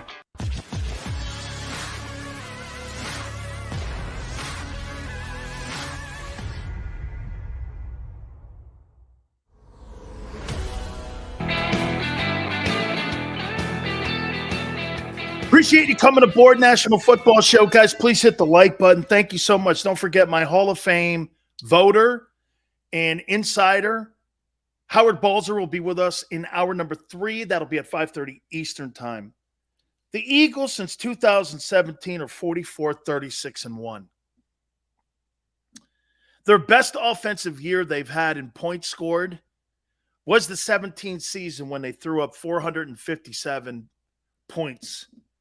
This is in a 16-game schedule. The second best, ironically, was last year. Extra game being added, okay? Still 444 that they threw up last year. So they put points on the board last year. The best defensive year since 2017 was the 17 season. Here's your difference between what you have seen over the years since the Super Bowl has been your defense giving up a ton of points. The year you won the Super Bowl, you gave up less than 300 points. Okay? 16-game season, you gave up less than 27 points. Got to tell you something, guys. That's the benchmark that teams have for championship football. You gave up 290 points in 2017. That's a heck of an effort, especially when you're putting 457 up. Then, obviously, you went to 350, then 354, then in the 4-11-1 season, you gave up 418 points. Things were falling apart defensively. And then look at this, 334 in points. In a matter of 4 years, you go from 457 points to 334 in 4 years. 4 years from winning that Super Bowl, you theoretically drop out almost 120 points off your schedule. You talk about offensive, defensive lack of production. You can't have it any bigger here. 4 years removed from winning a Super Bowl, you talk about a nosedive. Wow. Wow. I mean, 334 has to be one of the worst offenses in the league that year. Last year, 444, and they gave up the second most amount of points outside. Actually, it is. In the last 5 years, last year was the second most points surrendered by an Eagle defense in 385. Now again, 17th game, got to remember that being added into the conversation here. 2020, they gave 418. 5 years, you go from 457. I mean, crazy. But the real eye-opener here is the defense is surrendered 350, 354, 420, 390. That number's got to massively come down. If you're going to win the NFC this year, you've got to beat 2017 Philadelphia Eagle defense. You can't be giving up that amount of points and think you're going to be a championship team. You know, we've been sitting around here. As a matter of fact, I'm glad I looked at this. You know, it's a trend. See, one thing about the NFL, trends tell us a lot here. Your roster trended here. Every year, you're trying to accomplish something. And that's why we have trends in the league. There's a trend here that the defense surrenders a ton of points in Philly. It's a fact. It has. Giving up 400 points in a season, unacceptable. Giving up 385 points is almost unacceptable. Nice jersey, Dan. Steven Stamkos? No. Big Sills. Lightning made it for me. Lightning made it for me, brother. Chris says that's why Howie's building this defense. He forgot Hurts could have won the Heisman if it wasn't for Burrow's cheat code year. Oh, because he redshirted. Right? How you doing? Rock on, man. Martin St. Louis was nice back in the day. Josh, him and Vinny LeCavier and Javi Bolin and all those guys. Torts coached him, by the way. Knew all them guys, man, very well. My daughter met Marty St. Louis, who's now the head coach of the Montreal Canadiens. And Vincent LeCavier was like my daughter's favorite player. Oh, Xander loves Nikolai. Nikolai Javi Bolin, man. Great dude. By the way, and I know none of you care. Xander probably cares because he likes goalies. He was coached by the greatest goaltender in the history of the planet, and Tradiak. Tradiak was the guy who lost in the 1980 Olympics, but had won 3 gold medals, had never been beaten. Tradiak, I think he was a goalie coach for the Blackhawks at one time. Tradiak's the greatest goaltender to ever put on a pair of skates. LeCavier played in Philly. He sure did. He enjoyed it, too, because he always wanted to. Brodeur was just phenomenal. I believe Marty won 3 cups. It was always an argument between him, Patrick Roy, and Dominik Hasek. Those 3 guys. Hasek won all those Vezina awards. And Dominik Hasek was just, there was like a gymnast back there watching him play goaltender. Dominik Hasek took, if I'm not mistaken, I think he took a team. I forget what team it was. I think it was the Sabres. All the way to the Stanley Cup Finals, they had no right being there. Okay? Had no right being there. Martin Brodeur, my all-time favorite. 3 Cubs, greatest of all time. At third defenseman. Let me just say this, man. But you got to remember something about how they played back then. You could have a phenomenal blue line, which Brodeur did. You got Scott Stevens in front of him, and he had Ken Danico in front of him. And when you got 2 guys like that in front of you, or Claude Lemieux, and you got guys like that, there's no question that when you have a goaltender like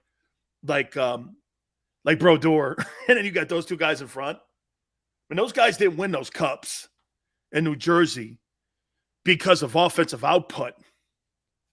Okay? They did it because of defense and goaltending. Like when Pierre Lacroix built those Avalanche teams and those great Avalanche teams back in the day, Pierre Lacroix would go around and he would get like veteran guys, bring them in like Pronger, and he would bring in guys like that. That team was so good, but they had such like Sakic and all them guys in Forsberg. That was just a great franchise. I'm glad to see Colorado back in it. All right, enough hockey talk before we start losing, folks. All right, here. Let me move on to something here.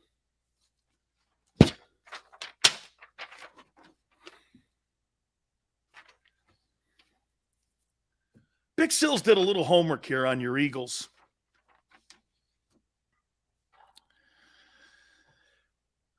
I did this in honor of Howie Roseman. Hi, Howie. These have been your wide receivers that you have drafted since 2000. Remember, are you listening? Since 2000. Not prior. Since 2000. Okay. Todd Pinkston, 2nd rounder. Gary Scott, 4th rounder, 2000. Freddie Mitchell, 1st rounder, 2001. Freddie Millens, 5th rounder, 2002.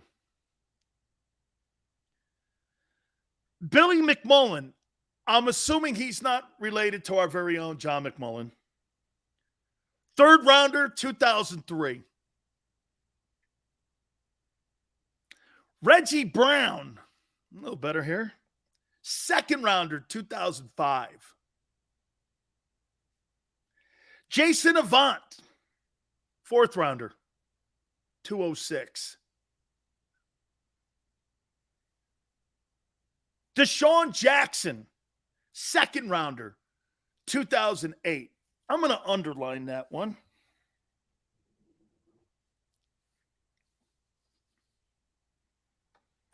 Jeremy Maclin, 1st rounder, 2009. I'll underline that one too. Brandon Gibson, 6th rounder, 2009. Riley Cooper, 5th rounder, 2010. Marvin McNutt, Sixth rounder, 2012. This is some group you got here. Jordan Matthews, second rounder, 2014. Josh Huff, third rounder, 2014. The greatness of Nelson Aguilar, first rounder, 2015. Mac Hollins, fourth rounder, 2017. Sheldon Gibson, fifth rounder, 2017. I'm surprised you didn't underline Riley Cooper. Why would you say something such that? I know where you're going, Junior. The guy was a tool for doing that. What's wrong with him? You read too much of the internet, Steven. You don't know me from a can of paint, guy. Don't pretend to. See, Steven? See? I try to play a tough guy. I can't. Steven, I can't play a tough guy. Big Sills is that tough guy. Hey, Steven. Big Sills is tough guy days. It's not happening. Where was I? After Sheldon Gibson, Vic did save his ass. The greatness of J.J. Whiteside, second rounder, 2018. Jalen Reagor, first rounder, 2020. John Hightower, fifth rounder, 2020.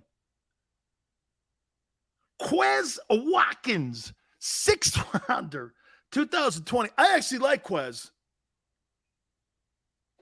And Devontae Smith, first rounder, 2021. This is quite a list of guys that, if I were to give you a grade on this list of wideouts, how many guys did you draft wide receiver since Howie's been in the building? 1, 2, 3, 4, 5, 6, 7, 8, 9, 10, 11, 12, 13, 14, 15, 16, 17, 18, 19, 20, 21. You've drafted 22 wide receivers since he's been in the building. And I would say this, you had three people who were decent off this list. Deshaun Jackson, Jeremy Maclin, and Jason Avant. The rest of these guys, they're dudes. So when you say a guy like T.O. and A.J. Brown are going to be your best wide receivers you've ever had in your team since 2000, that's not a stretch. Okay? How many did they hit on? What? Okay. Do you think Freddie Mitchell? What do you give him as a grade? C? Todd Pinkston? How about your Nelson Aguilar? Look at your first rounders. Jalen Reagor, Nelson Aguilar, Macklin's good, I guess. Freddie Mitchell. I don't know. Kenneth goes, Devontae Smith is not just a dude. He had just the dude numbers last year. He had just the dude numbers. Right now, he's just a dude. Hey, Josh, that's a good call, man. I forgot Aguilar got to the Raiders, and he did put up some numbers out there, didn't he? Okay. Timothy goes, Pinkston played well in the preseason. Devontae Smith is that guy. He ain't proved it yet. Let's see. And do you have the quarterback to get, hey, he's got quite a task ahead of him to get him the football.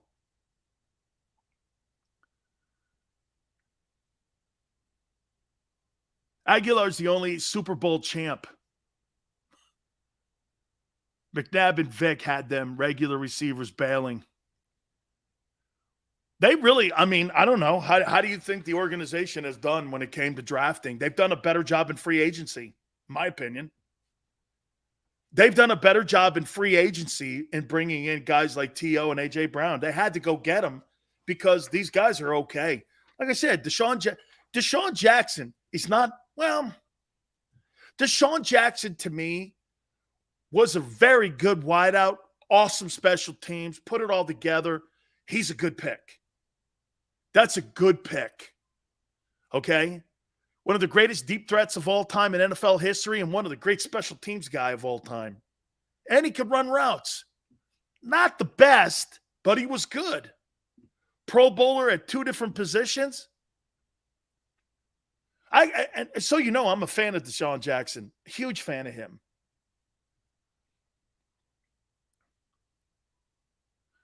Hurts proved that when he has a true number one, he can do a lot. Look at his Oklahoma tape from 2019. So are you suggesting he didn't have a number one last year in Devontae Smith? Devontae Smith won the Heisman Trophy. Are you trying to say to me last year that Devontae Smith wasn't a true number one? When Jamar Chase turned out to be a true number one from the get-go. Jalen Waddle played like a number one in Miami. Are you suggesting Devontae's not a number one then? Well, you're saying that last year he didn't have a number one. So Devontae must not be a number one to you.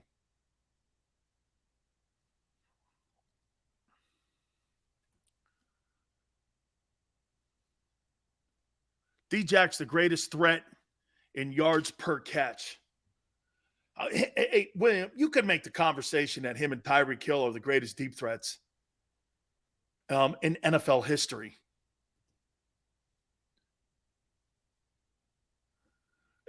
Xander, if I say that, that'll start a whole nother deal here.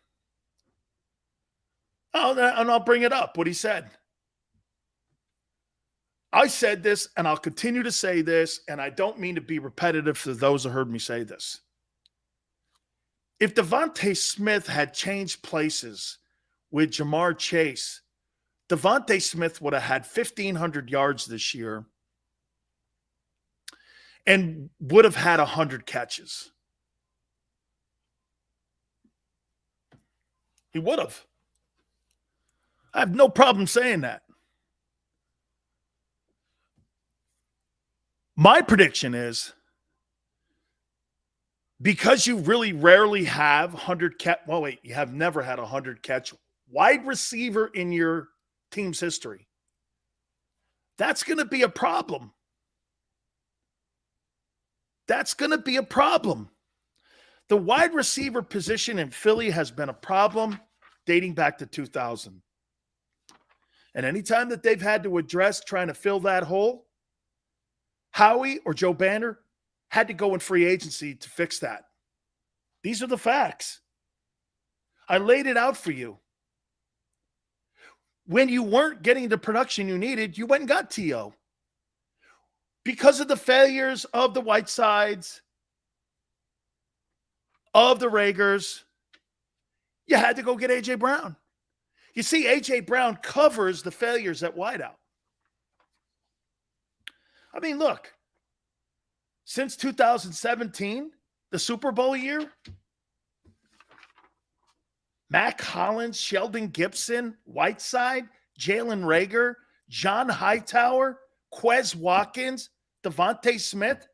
There's one guy on this team worth a shit. There's one guy since 2017 that you drafted that's worth a shit. The rest of these guys should be in the USFL. Should be in the USFL, dude. Throwing 18 times a game this year ain't an option. This team has too much faith in Jalen Hurts. Well, they're going with that, Xander. You know what? Can I tell you how I would play this year if I was the head coach and the general manager? Can I tell you how I would play it? Okay? I would throw the ball 35 times a game no matter if we won or lost. There's no excuse for that team not to throw the ball 35 times a game.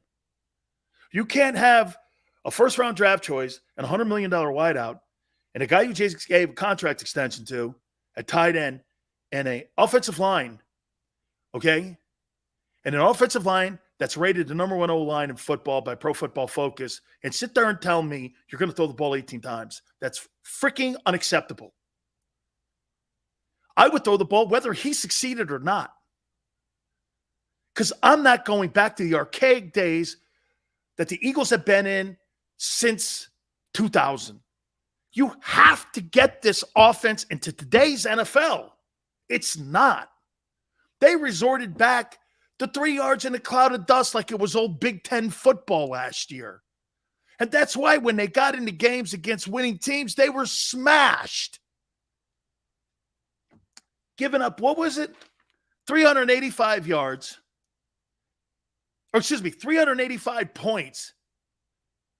You gave up to all the good teams, and you smashed the other teams that sucked, and you lost to the stupid Giants who suck out loud.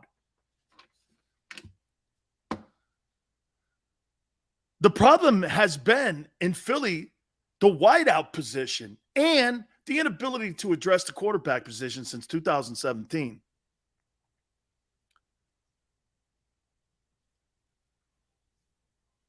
Every year he has improved. This could be the best. Big Sarge says every year he's improved. Who? Jalen? You thought last year was improvement?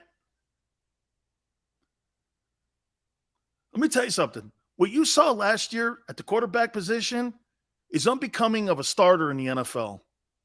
That's not going to win massive games. I think Jalen Hurts is surrounded by a really good football team. And I think the NFC sucks. And I think the defense has been the biggest improvement this offseason, not the offense.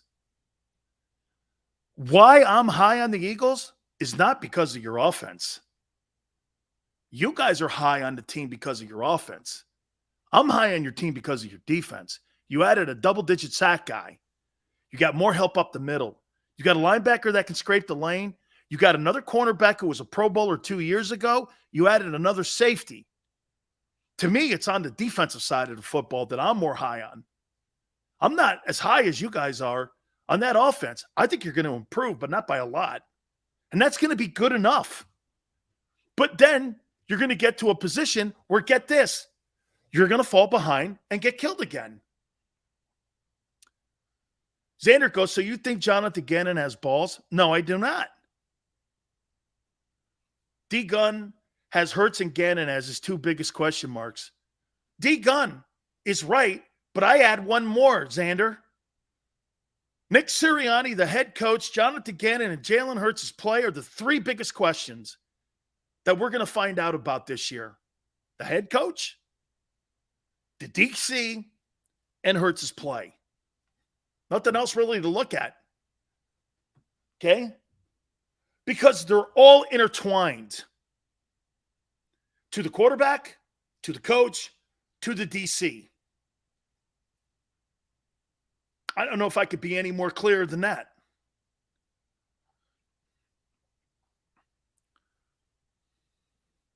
No success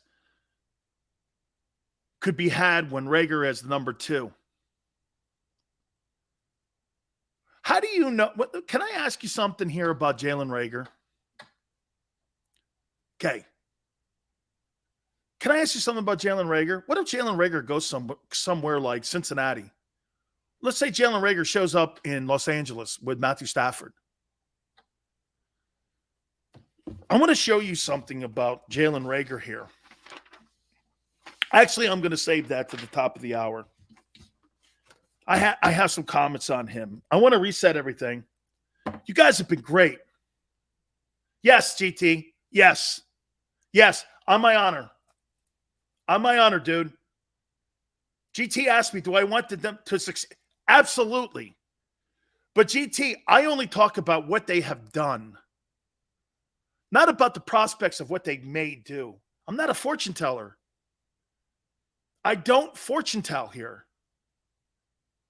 Okay? I'm not a fortune teller.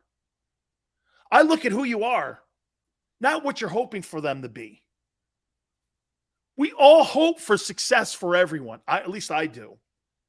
It's funny, people are always like this, especially people in my business, especially people like Barrett Brooks. You know why I root for Barrett Brooks? He's an ex-athlete that's in broadcasting. I root for every one of those guys. I want there to be more of Barrett Brookses. Totally, I root for that every day. Okay? I want to hit on Jalen Reagor. Please hit the like button. Hour number 3, don't forget, my friend Howard Balzer will be with us from Sports Illustrated, 5:30 Eastern. Hour number 3 coming up. Keep it right here on the National Football Show.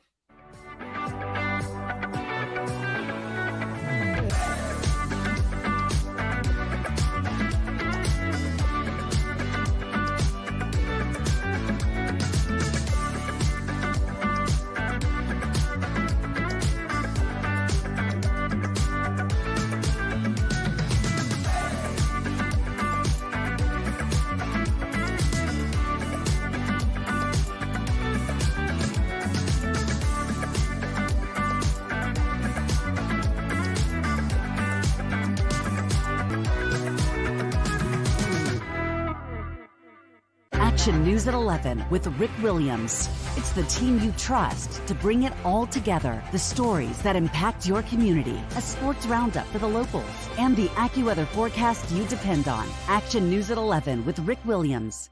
All right, did you know I was the mommy slam dunk champion? Really? Yes, really, don't sound so surprised. Let's see it. Oh, you're ready. All right, here we go. Let's hear the crowd. So go to right, I go to left, fake them out. Mama, go up, mama! She did it. Again? You can't avoid gravity, but United Healthcare can help you avoid financial surprises by helping you compare costs and doctor quality ratings. United Healthcare.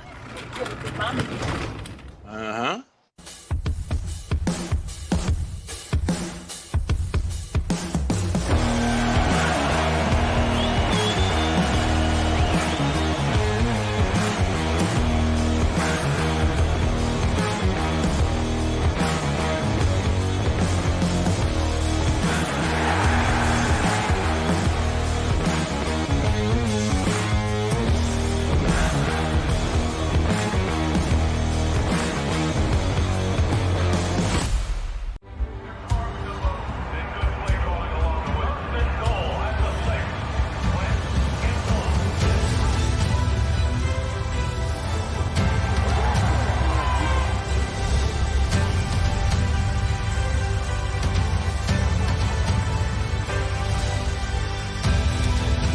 Field of life, First Trust Bank is there for you. Champions on 3. 1, 2, 3. Because Philadelphia dreams deserve a Philadelphia bank. Go for the midnight dares. Go for the game. Go for the hits. Go for the fans. Go for the win. Go to Ocean Casino Resort. Book your trip at theoceanac.com.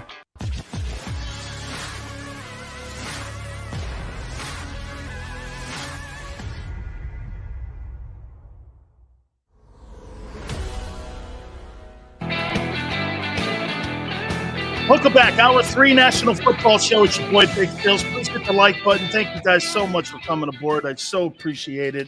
Had a hell of a conversation today. Really great stuff, man. Really great stuff. I'm loving it. And by the way, remember something, guys. That's what this is. It's conversation, okay? And nobody's rooting for anybody to fail here. I'm giving you my opinion on what I see. And that may differ from your view. Now, look, how many times have I told you this? My take may land somewhere different than how I'm trying to express myself. And you guys let me know. That's why I follow up sometimes with some of your comments here, because I want to make sure it lands right. GT goes like this. So are you rooting for these guys? No, but I'm only talking about what is real. And see, somebody said shock jock earlier. I didn't realize that telling the truth is shock jock stuff. I realized that about 5 years ago. I did an interview, and I don't do them anymore.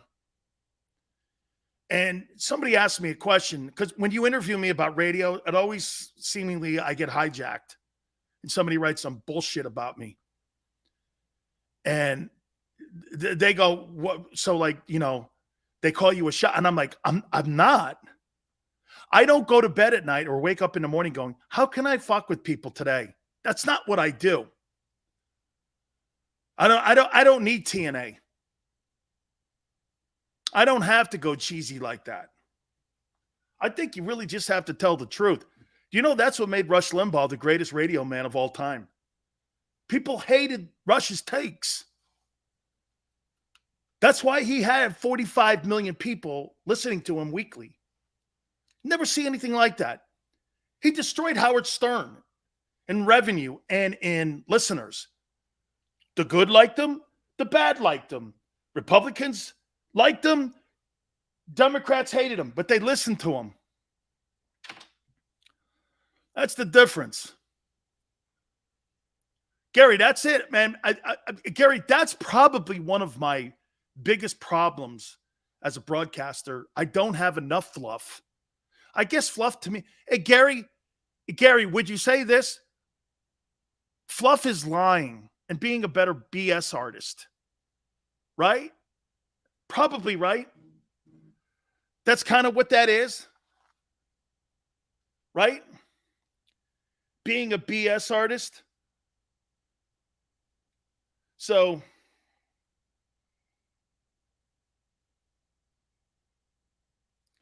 Big Seals is going to start doing some other, like, never leaving JAKIB Sports. Made it very clear to people. But I may start doing some other things nationally. So this week, I think we're going to start doing some things nationally. I'll let you know. Okay? Like on Sirius. I think maybe I can get that out there. We'll do something on Sirius. Yeah, we're going to do something on Sirius as of now. And I think there's a TV show we're going to be doing too. So I'll let you guys know. Okay. I want to throw a stat at you here for a second. Not going anywhere. It's not happening. Big Seals doesn't have to leave his man cave. Xander knows, hey, getting Sileo out of the man cave it pisses Big Joe and Xander off. Hey, they'll be the first to go, we love you, Dan, but Jesus criminy, man. Hey, you know. Xander won't talk to me for 2 days. The old man won't talk to me for a week.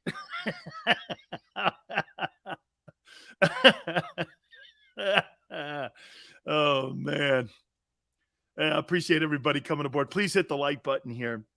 You want to hear a disgusting and disturbing stat about Jalen Reagor? Okay.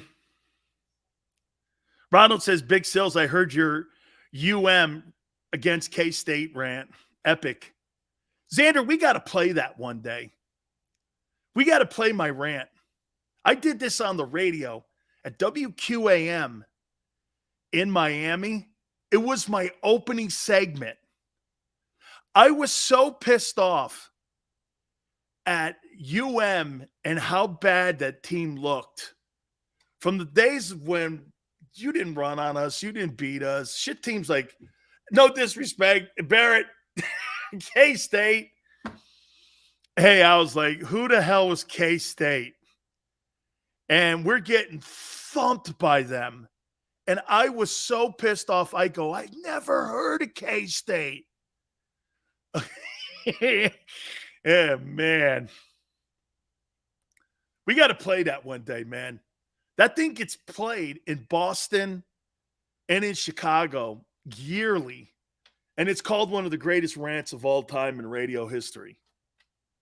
We got to do it. I did that on the air, man. Man, my bosses were so pissed because get this, the Miami Hurricanes were the flagship station of QAM, and I'm on there. I quit on the air, too, once. I go like this because I was doing the post-game show. I went, I'll never do another post-game show again. I'm not doing this. I'd rather be washing my car than talking about getting killed. I said, I'm not doing this. I'm out. A boss has called me in the office, goes, were you kidding? I go, no, I don't want to do it. I have no interest in this. And I was making pretty good money doing it on top of my salary. I just went, no interest. I could sit around and lie about getting killed. Just not. That's not who I am. I can't lie like that. You know how some of these shows that come on after Eagle games and they talk about, well, the team just needs to get here. I can't do that. Team laid down, got killed. Can you imagine Big Sil's doing a post-game show after watching that game that they threw against Washington a couple of years ago when they put Nate Sudfeld in? I would have come unhinged. I would have came unhinged. I would have went, they quit. And I mean upstairs, not the guys. Okay? I would have went like this. The front office quit on them. Never seen a football team quit on players more so than I did that day. That was my ass with Howie, is that he could do that to 53 dudes in a locker room. He could do it to anybody. And so when Doug Peterson was fired, it was par for the course. If you can quit on 53 guys like you did in that final game that year, you can do that at any time to a player or a coach in that organization. That's the cutthroat part of Howie Roseman that I don't like. Because to me, that's not being honest. I don't mind a GM going, you suck, kid. Okay? You suck. Okay? I don't mind that. I mind this. You tell me one thing, and you tell me it's raining out, and you're pissing down the back of my leg. That's a problem I have. And you know him. You can spot him a mile long. Xander was kidding with me yesterday about that. Philly people see through bullshit artist. You know he's a bullshit artist.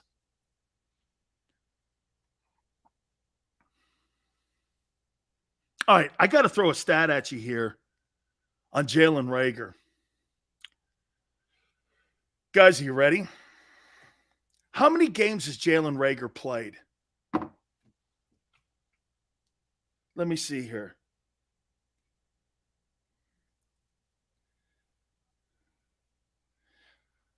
How many games has Jalen Reagor played? Jalen Reagor stats.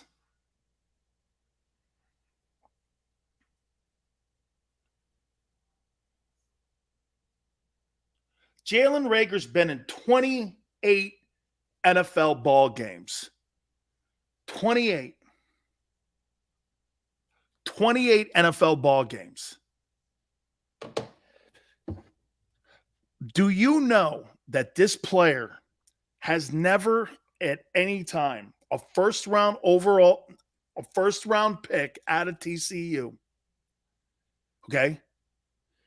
In those 28 games, he has never had as much as 60 yards in a game. Ever.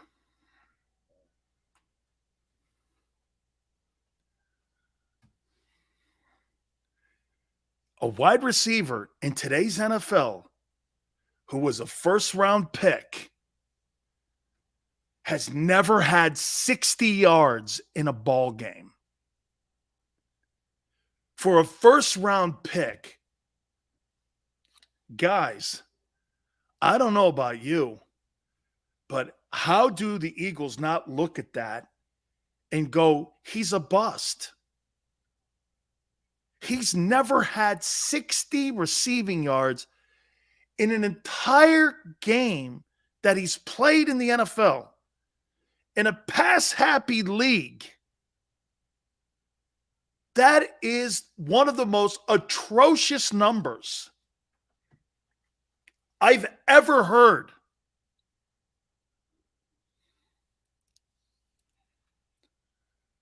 That is unbelievable that he's still on the roster.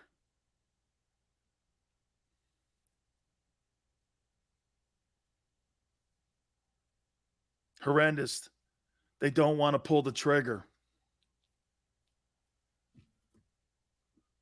Nate, that's sad. Nate, it's unprecedented. It's unprecedented. Now,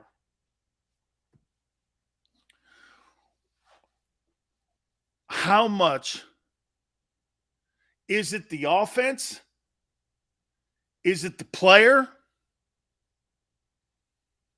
Is it the quarterback that's attributing this?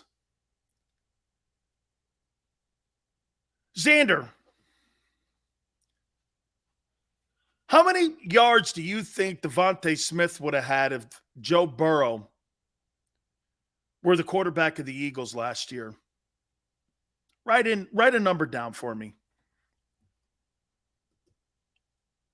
1,500. Okay. He had about 950. So we're basically talking about 550 yards of offense that Devontae Smith does not have on his docket. Okay? If Jalen Reagor had 550 yards or 600 yards, we'd be looking at Jalen Reagor in a different light too. We're looking at Devontae Smith going like this. There's nobody in Philadelphia, in the media, or anywhere else that thinks that Devontae Smith wouldn't have had between 12 and 1,500 yards receiving last year if he had a decent quarterback. Wait, so it doesn't butthurt anybody? A decent passing quarterback. What if Jalen Reagor goes someplace like Los Angeles and he becomes the third wheel there and he has 700 yards next to Allen Robinson? Remember something. Jalen Reagor being number 3 somewhere? I don't know.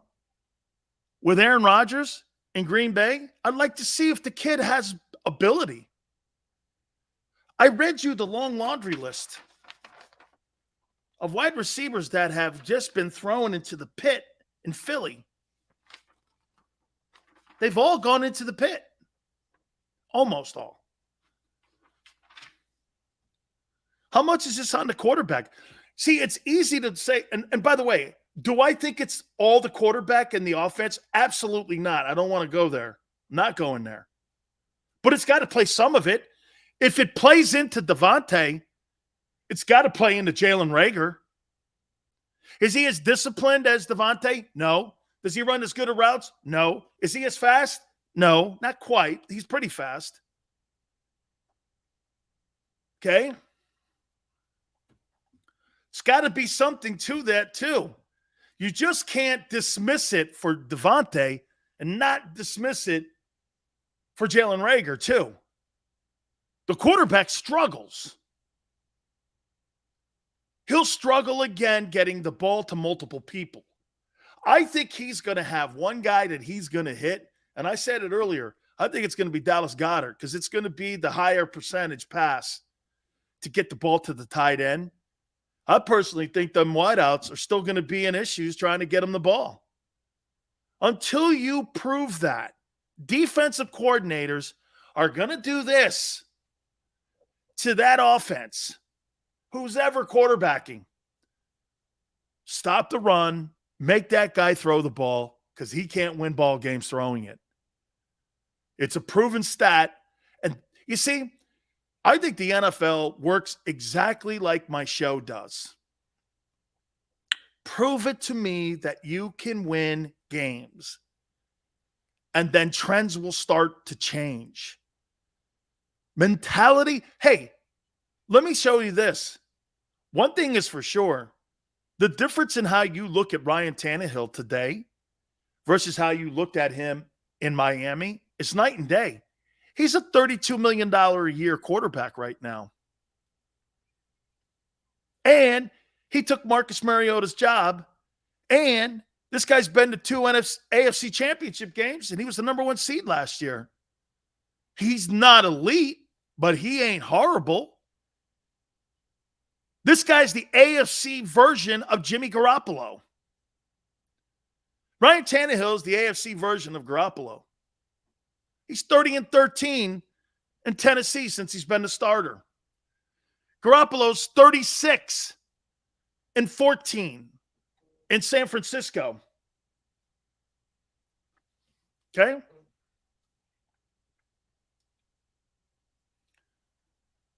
No question. We shall see. I showed you this here.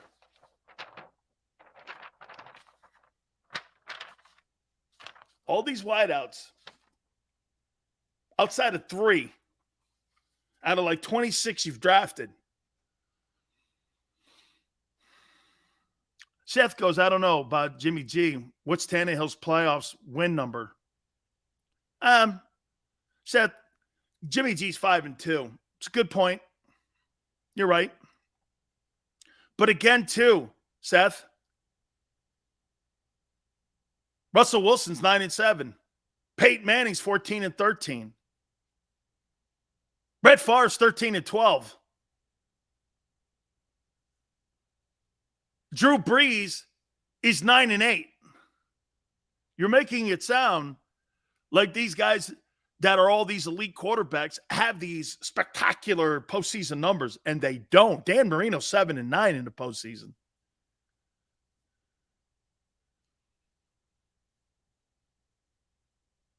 Michael says the weapons are there for Hurts. Rent Baby is due in September. Michael, absolutely. And again, there's not a person in this place that is sitting here hoping for any of this stuff to sit there and turn around and go like this. Let's hope that this guy ends up failing. That's not the case, man. Nobody's sitting here doing that.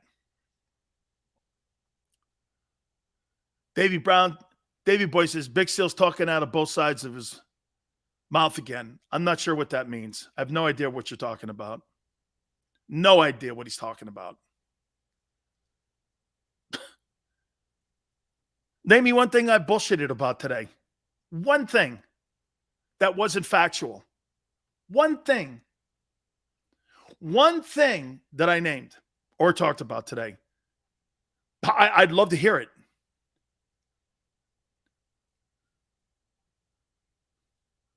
No, if all we should care about is postseason success, and those elite quarterbacks haven't had huge postseason success, then why pay an elite quarterback? Because those guys get to the postseason. Those guys are constantly contenders, not competitive. Aaron Rodgers has his Packers as contenders. Tom Brady is a contender.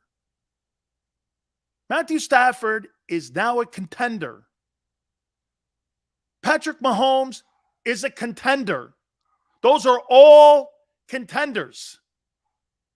Okay? All contenders. Okay? Rodgers has one. I was telling Xander this. Are you under the assumption that there's a lot of quarterbacks with multiple Super Bowls on their resume? There's only 2 with 4. Bradshaw in Montana. Brady's the outlier. Aikman's 3rd with 3. There's no one else. The rest of them are 2 and 1. 2 Super Bowls or 1 Super Bowl. You're making it sound like there's multiple Super Bowl champions out there. Most are the elite guys that go to the Hall of Fame, have 1 or 2. Most have 1 or 2. Guys with 4 or 7 or 3 is unheard of. It's unheard of.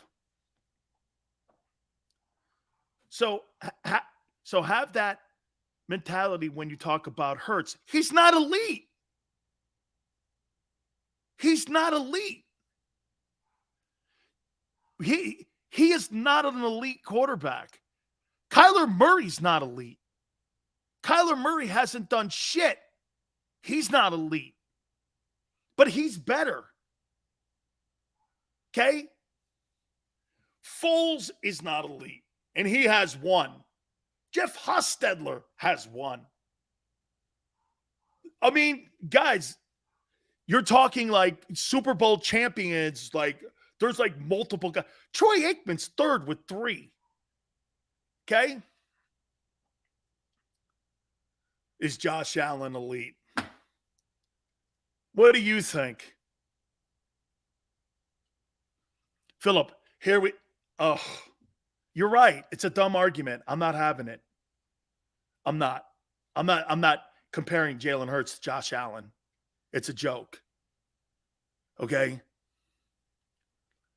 The Steeler teams with Bradshaw in the 70s, I got to witness live. Steel curtain. William, that football team made a transformation, though. There's a reason why Lynn Swann and the other wide receiver on the other side are in the Hall of Fame, too, and the running back. Remember that. The running back and both wideouts are in the Hall of Fame, and so is the center of that Steeler team. It wasn't because they ran the ball and played defense. Lynn Swann and the other wideout on the other side also is in the Pro Football Hall of Fame, and so is the center and running back, Franco Harris. Okay? Seth, Foles played in elite playoff games. Okay? You line him up and put him anywhere else. Manning elite? Of course, Peyton Manning's elite. Peyton Manning's, look how many playoff games he's been to. Look at the record he has. Look at the amount of numbers that he put up in his career. That's a passing quarterback. That's a traditional NFL passing quarterback. I don't talk about wideouts who are like Tyrod Taylor or running quarterbacks like Tyrod Taylor. John Stallworth. That's right, Smile. He's in the Pro Football Hall of Fame. So, Chris, you don't think Patrick Mahomes is elite?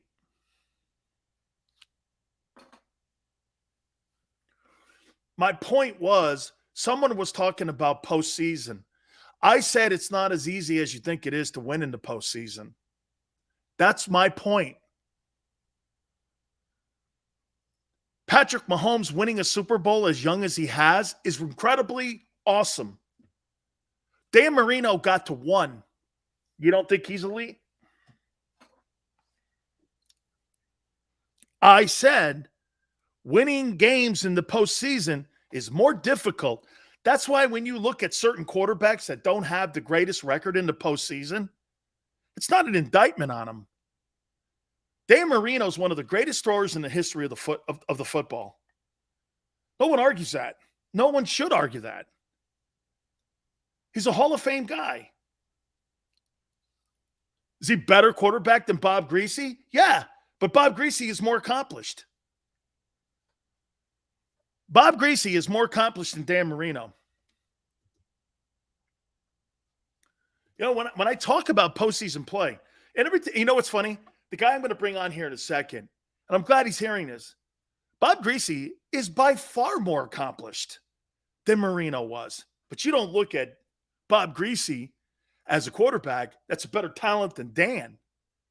Greasy went to 3 straight AFC championships, winning 2. And one of those teams was undefeated. Think of that. One of those teams was undefeated, and they win 3 AFC championships in a row. Okay? Marino won 1 AFC championship, never went back to a Super Bowl. That Dolphin run was also in the middle of the Raiders, the Steelers, the Cowboys, and the Vikings run. That Dolphin team, as good as the teams that we have seen, that was one of the more iconic runs of all time because of the accomplishments of numerous years. The 85 Bears are by far one of the most underachieving football teams of all time. You won 1? Hell, even the Giants won 2 with little offense. Let's bring my friend in. Hall of Fame voter, Howard Balzer from Sports Illustrated. Howard, was I making some success? I'm trying to educate people, but people fight me on that a little bit here. Did you buy into what I was saying? Well, I see what you're saying, but I think it gets it. I wrote a story with the work I do for Lindy's. We did a retirement magazine on Tom Brady, which of course was on the newsstands maybe for 30 days before he unretired. But I wrote a story in there about how, to me, you just don't say that someone was the greatest of all time at his position because his team won so many games or so many championships. Now, granted, he contributed to that, but I think it's unfair to ascribe winning to only the quarterback. That Dolphins team was obviously accomplished a tremendous amount, and Bob Greasy was a part of it. I mean, heck, there was a Super Bowl. I think one of the Super Bowls, he threw the ball 11 times. I know. In the game. And so teams win, individuals don't.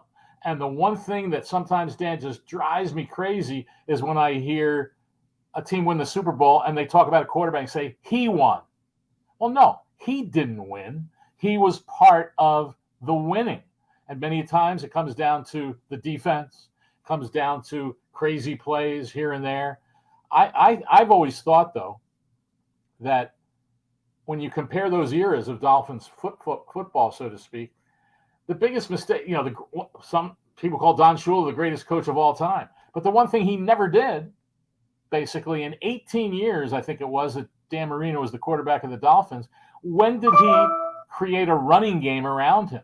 I think he became so enamored with Dan Marino's ability that he just said, oh, he can win. He can win. And they didn't have the running game. I remember one playoff game, and I don't remember the year. I think it was against the Chargers. And the Dolphins were winning the game. And all they had to do was get one first down to win the game. And Marino threw 3 passes, and they were all incomplete. And then San Diego got the ball back, went down, and won the football game. Well, that's the time of the game when you want to be able to run the ball and just get a first down. But they didn't have that. I mean, they had some okay running games with some of the guys they had, but it certainly wasn't Larry Zonka and Mercury Morris and Jim Kick, plus to go with that defense. So I think sometimes it's unfair to try to isolate the quarterback in terms of the overall winning when, like I said, to me, winning is a team thing. Absolutely. And I think Abdul Jabbar, the kid from UCLA, was the only 1,000-yard rusher that they had during that Marino time there. So let me throw this. Remember the other running back. They had a pretty good running back for a while. I can't believe I'm drawing a blank on him. A pretty solid guy. Wasn't great, but Parmalee? Huh? Was it Parmalee? No, he was there a little bit, I think. But gosh, I'm driving me nuts now that I can't remember who this running back was. Kind of a lean back and could catch, could run. And he was pretty good, but he wasn't great. They weren't going to build the offense around him. And so, and you mentioned the Giants winning 2 Super Bowls. I mean, the Super Bowls they won were against the Patriots, and certainly Eli Manning. I think one of the great debates of all time is going to happen in about 3 years or so when Eli Manning becomes eligible for the Hall of Fame. And 117 and 117. Exactly. And those 2 Super Bowls they won against the Patriots. It was the defense that held that undefeated Patriots team just ran up the points. And Howard Plunkett has 2 Super Bowl rings. Exactly.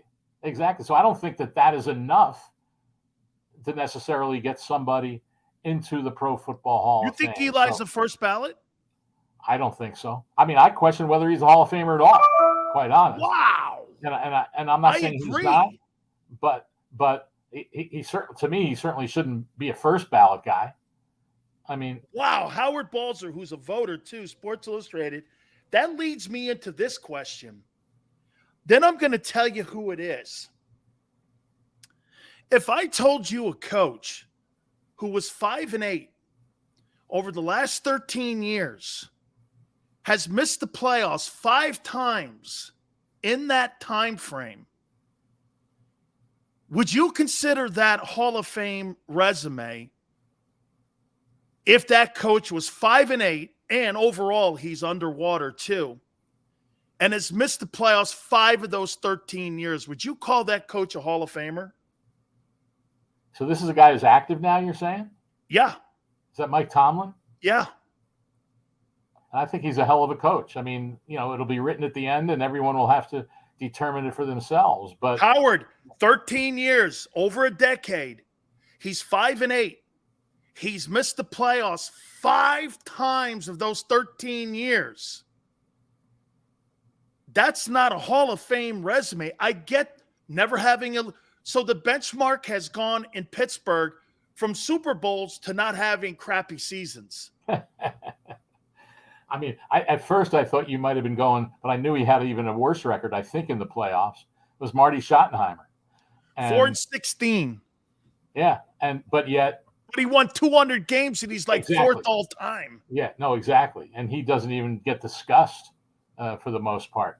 And I wonder the fairness. I mean, when you get to the playoffs and the postseason, obviously, you're playing against the best.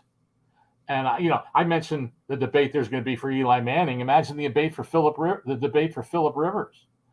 And I mean, the Chargers. I mean, he made that team competitive for the times that they were. And do you penalize him because in the postseason they would lose to the Patriots and Brady, or lose to the Colts and Peyton Manning? So I think that's going to be a hell of a debate too. And so it all comes down to that whole team thing. I'd rather have Rivers than Eli. I agree. I'd probably rather have Rivers than Roethlisberger. I agree. And I just think he was in the Spanos system. I mean, you fire a 14-2 coach. Okay. I mean, they believed more in the front office. Yeah. And I just was like this. I mean, like, hey, Marty is a lot like John Tortorella. He wears his welcome out real fast because he likes to do crap his own way. My cousin played for him, Pizzoli, and he knows that. And Marty's a great coach, but he overthinks stuff in the postseason, and that was one of his biggest issues, that he overcoached it and he overcooked it in the postseason. Still a 200-win guy. Yeah. I mean, Chuck Noll doesn't have 200 wins. I mean, I remember one playoff game with the Chargers, two instances. One, Rivers was playing on a torn ACL.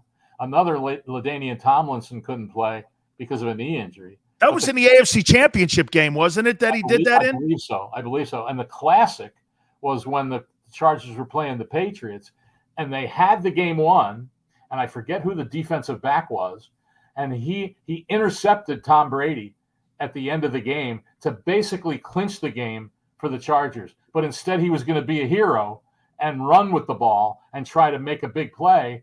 And he got tackled and fumbled, and the Patriots got it back and then went down the field and beat the Chargers. So that's a team thing. I mean, those are the things that happen in games. And yet everyone talks about, well, the quarterback, he didn't win. And I just think that is so superficial. It just needs a lot more analysis than perhaps some give it.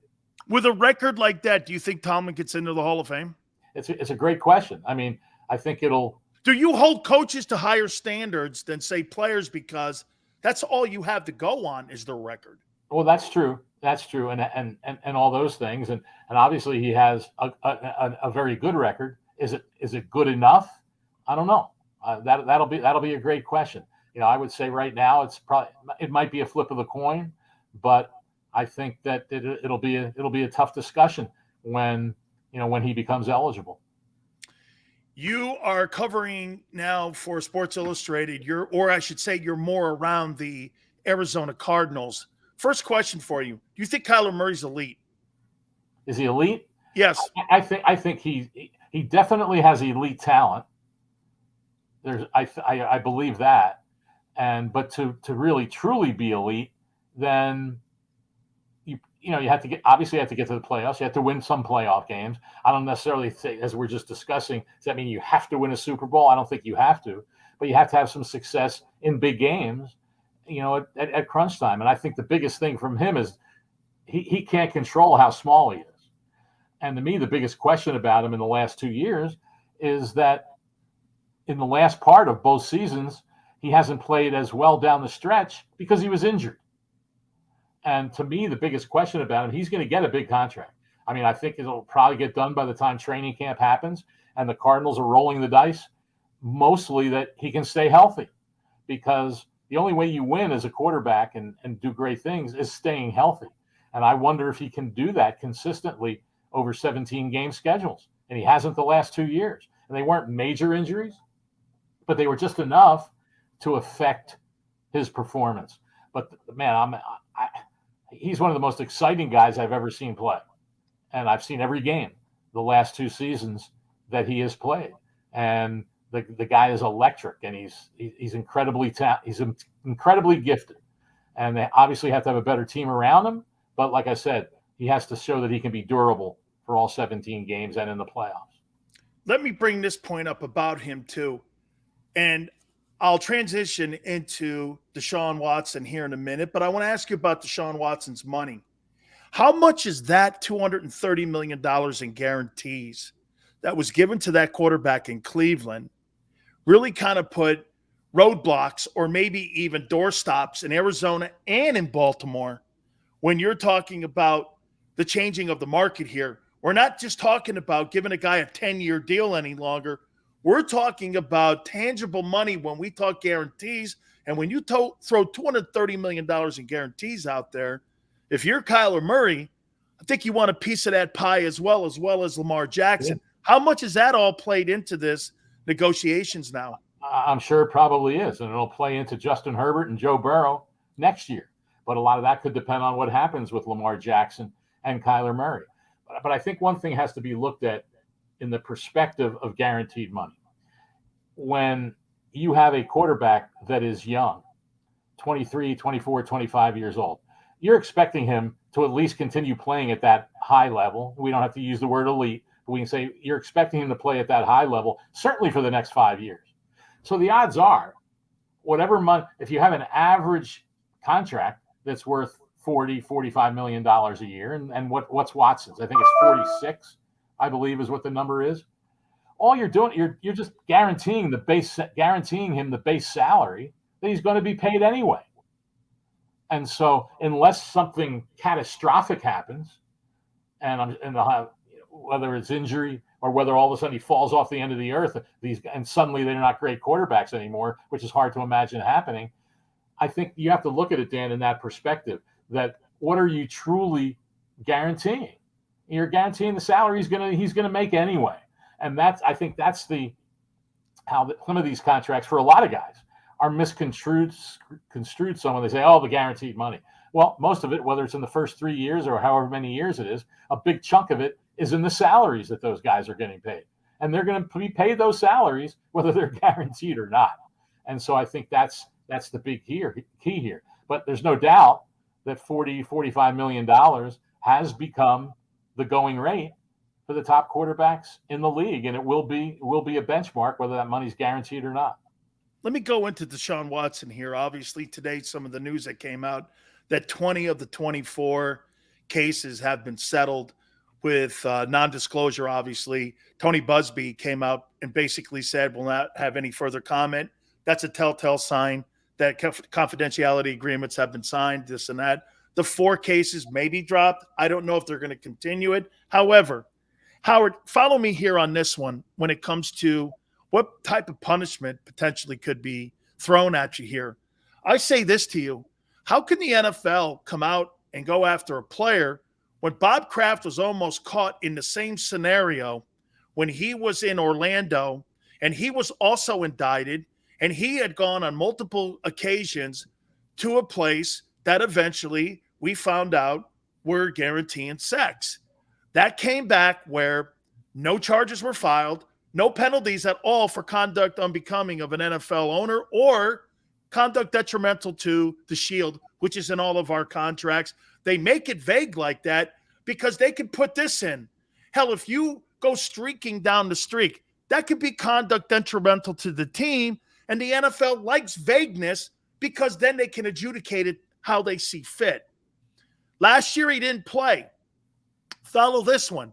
He didn't play. I know this is long here, but he didn't play. They paid him. And then when he gets traded, the NFL gives him a raise on top of that, and they give him the biggest guarantees of all time.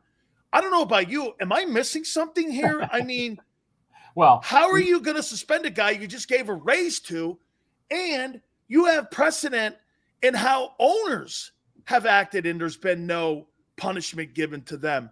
How do you see this thing playing out? And by the way, we're 4 weeks and some change away from training camp. No, exactly. Well, number one, there's obviously two standards for owners and players. That's obvious in this case. And in the Kraft case, I'm not sure he was ever actually indicted. And there was some really funky stuff that went on with how he was caught, but no one ever. I think a grand jury found him innocent. But there wasn't any of the women that accused him of inappropriate things, and so that's the big thing here, I think. But if we just separate out, so I think there is an issue. I mean, obviously, we see what's going on with Washington and how the NFL moves to they don't want a lot of this public. And so, but, after the Watson developments, which, by the way, Tony Busby came out and said the other 4 cases are going forward. Now, he's got to say that because you never know what can happen. But that's the key here to me. That's the key thing. And a lot of people say, well, now it's only 4. It's not so bad. Well, if it was only 4 from the beginning, would we be saying that? No. Exactly. And so, to me, I mean, the NFL came out and said, this does not end our investigation. This does not end the case. And the Browns and the other teams that got heavy into this, what was it, the Falcons and the Panthers and the Saints? Dolphins? Well, I don't know if the Dolphins, I'm trying to remember, they were big into it last season. Yes. I'm not sure they were really in the hunt. That's right. Atlanta, Carolina. I New don't Orleans. think Denver, but I do think it was the Panthers and the Falcons that were heavily invested in trying to bring them there. And the Browns, of course. And they just bought into this whole thing. Okay, he wasn't indicted, so we're free and clear here. I mean, that was a horrible mismanagement and decision to make that. To make that decision just because he hadn't been indicted, because the cases were going forward. And who knows when they would all be settled. And so I've said all along when people have asked me about this, I said, well, he can try to settle them, but all it takes, and I use the number 2 or 3, whatever the number, all it takes is a few women to say, no, I don't want to settle. No money is going to, and I'm not saying the women are saying this, but if that's what some of the women do say and say, no money is going to make me settle this because I want this guy to be accountable for what he did. And so if these cases go forward, then I still think there's going to be a significant suspension, whether he played last year or not, and he was paid. But certainly the NFL doesn't want this case going on and on and on as the cases are adjudicated and they're done separately, and then one gets done and then another one. I mean, they might not get done for a year or two. So this is a tough spot. So obviously Watson's going to keep working to settle these last 4. But then suppose someone else sues. I mean, suppose there's someone else laying there in the woodwork that says, well, I'm going to sue him now. I didn't want to do it before, but now he's getting off scot-free. I don't want that to happen, which, by the way, is one of the issues with one of the women who recently sued. She didn't want the public debacle. She didn't want her name out there. She didn't want all these things. She didn't want to go to court and all that. And then she watched that show on HBO and said, no, this is not right. I have to, say what I'm going to say. And then she decided to sue. And so I think that her name's Ashley Solis, if I'm not mistaken. She's the one that seems the most hardened in terms of going forward with this. And as long as she's going forward with it, then I don't know if Deshaun Watson can convince her to settle, because I think that's what he needs to do to make this go away, at least, and be finished. I still think that even if he does that, there would be some kind of suspension. Final question for you. I want to take it back to your Hall of Fame vote. I have great respect for Zach Thomas, but Richmond Webb is more of a Hall of Fame football player than Zach Thomas is.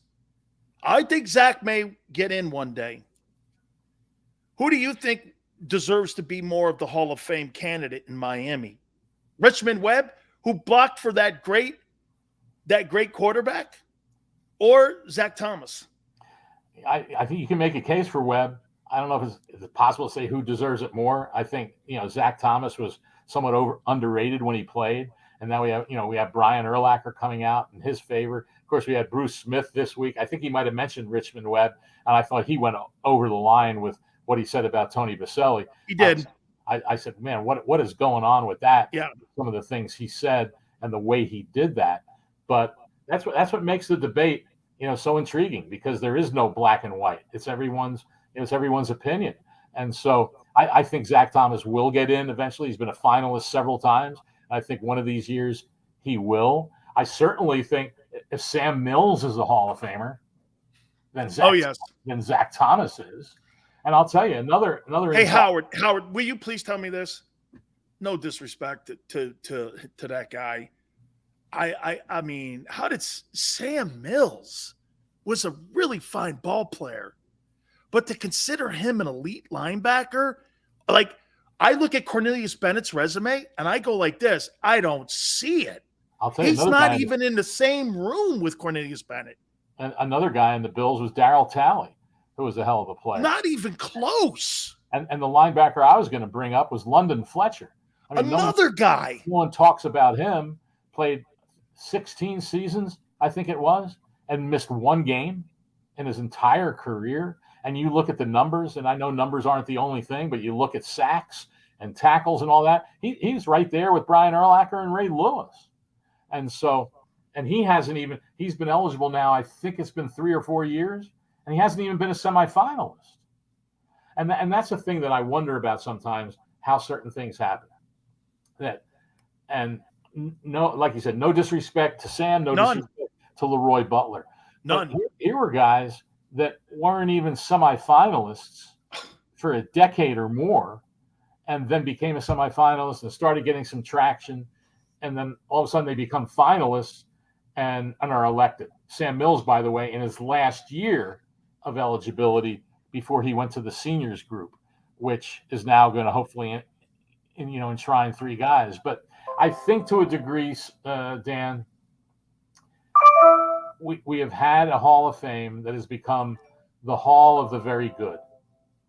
And when you start debating guys, and a lot of people believe the way I do, but that's not the way the Hall of Fame is, that the true Hall of Famers are the ones that the presenter stands up in the room and says, I present for induction into the Hall of Fame Peyton Manning, and they sit down and there's not even a debate. I heard it was like that with Junior Seau. I think there was some discussion about him, as I recall, but it was like that with Jerry Rice. It was like that with Brett Favre. LT? I wasn't in the room on that one. I'm not sure if it was or not. How about Reggie? I think I wasn't in the room for him. I don't think. Emmitt Smith, I think it was like that. Those are the true the true elite guys. After that, to me, when you have to debate it, then in some respects, a purist could say, well, he's not a Hall of Famer. But the Hall of Fame isn't about the absolute truly elite. It's about them and then the best of the best after them. And when you get to there, then you have all these debates that there are, which there's really no right or wrong answer to. Appreciate it, Howard. Thank you so much. What a great conversation, man. Super stuff. Thank you, my friend. My pleasure. By the way, I was added to the senior committee this year. Oh, fantastic. So I'm really amped about that. So you and Rick Gosselin now together there, huh? Yeah. They added 3 people to it to make it 12, which I think was fair. So when it gets down to the end, it's not a small margin. Gastineau or Klecko, dude. Gastineau, Klecko, they got to be considered, man. No, he's definitely considered, and he's been discussed for many years, and he will. I'm sure he'll be a big part of the discussion this time around too. Appreciate it, Howard. Thank you, my friend. My pleasure, Danny. You got it. Let's take a brief time out. Keep it right here on the National Football Show.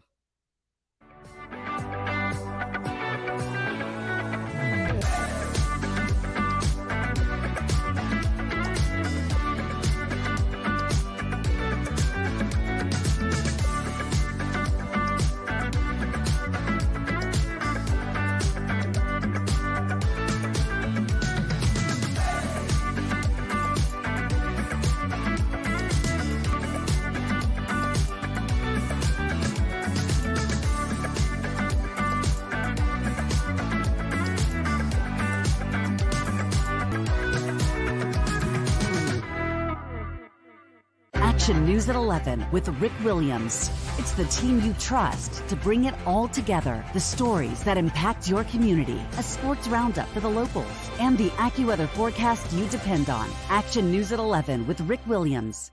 All right, did you know I was the mommy slam dunk champion? Really? Yes, really don't sound so surprised. Let's see it. Oh, you're ready. All right, here we go. Let's hear the crowd.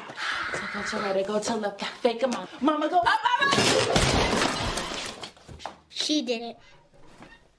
Again? You can't avoid gravity, but United Healthcare can help you avoid financial surprises by helping you compare costs and doctor quality ratings. United Healthcare. Uh-huh.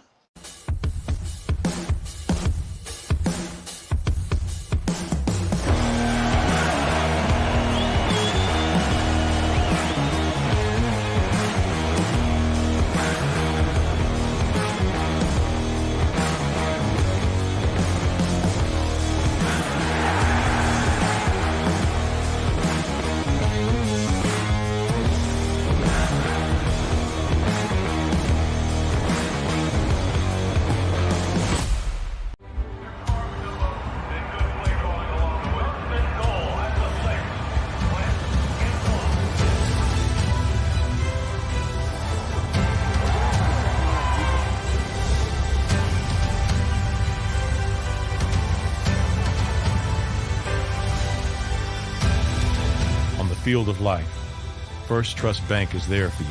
Champions on 3. 1, 2, 3. Because Philadelphia dreams deserve a Philadelphia bank. Go for the midnight dares. Go for the game. Go for the hits. Go for the fans. Go for the win. Go to Ocean Casino Resort. Book your trip at theoceanac.com.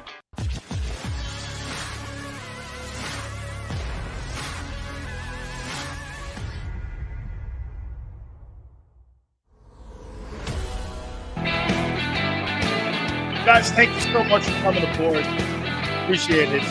I'm a big Gastineau fan because I'm very close to Mark. Sent me this nice card. We're like really great. Your friendship is always to be treasured. Praying for your strength and your family as well. I love Mark Gastineau. Funny, Mark Gastineau was doing the sack dance, and he got a ton of crap for it. And now everybody does a sack dance. The guy revolutionized the sack. Reggie was the best defensive line sack artist, but Gastineau was the founding father of the sack along with Deacon. There's really the most significant defensive linemen that did the most for the sacks. Deacon Jones, Mark Gastineau, and Reggie White. Mark Gastineau is the only player next to Reggie that had a sack in every game he played in the NFL. Every game he played, he had a sack. Count the postseason, regular season. Gastineau and Reggie White are the only players. Hey, Abraham. Gastineau is now like a religious guy, and trust me, man, a lot of people don't like Mark. Probably played into why he's not in the Pro Football Hall of Fame. Okay. How was the fake phone call? Oh, yeah. TVD. Yeah. Where's that phone of mine? Where is it here?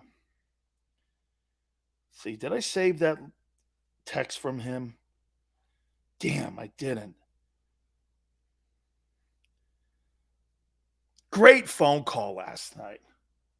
I said you guys love Jalen. He's like, they don't want me in Philly? I said, I don't know. Big Sills will have to do some selling for you. He's like, do you think you can do it? I said, Tyler, do I look like a guy who fails? No, Big Sills. Don't worry, I'll hook you up. By week 8, the Eagles and Philly fans will be in the palm of your hand. Trust me when I tell you. No. By the bye week. By the bye week.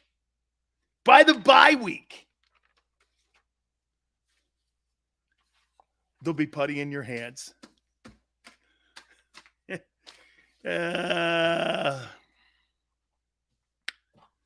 Don't worry. We'll hook you guys up, man. I won't let you. I won't let you fold your tent. Don't worry about it, man. I appreciate everybody coming aboard. Thank you so much.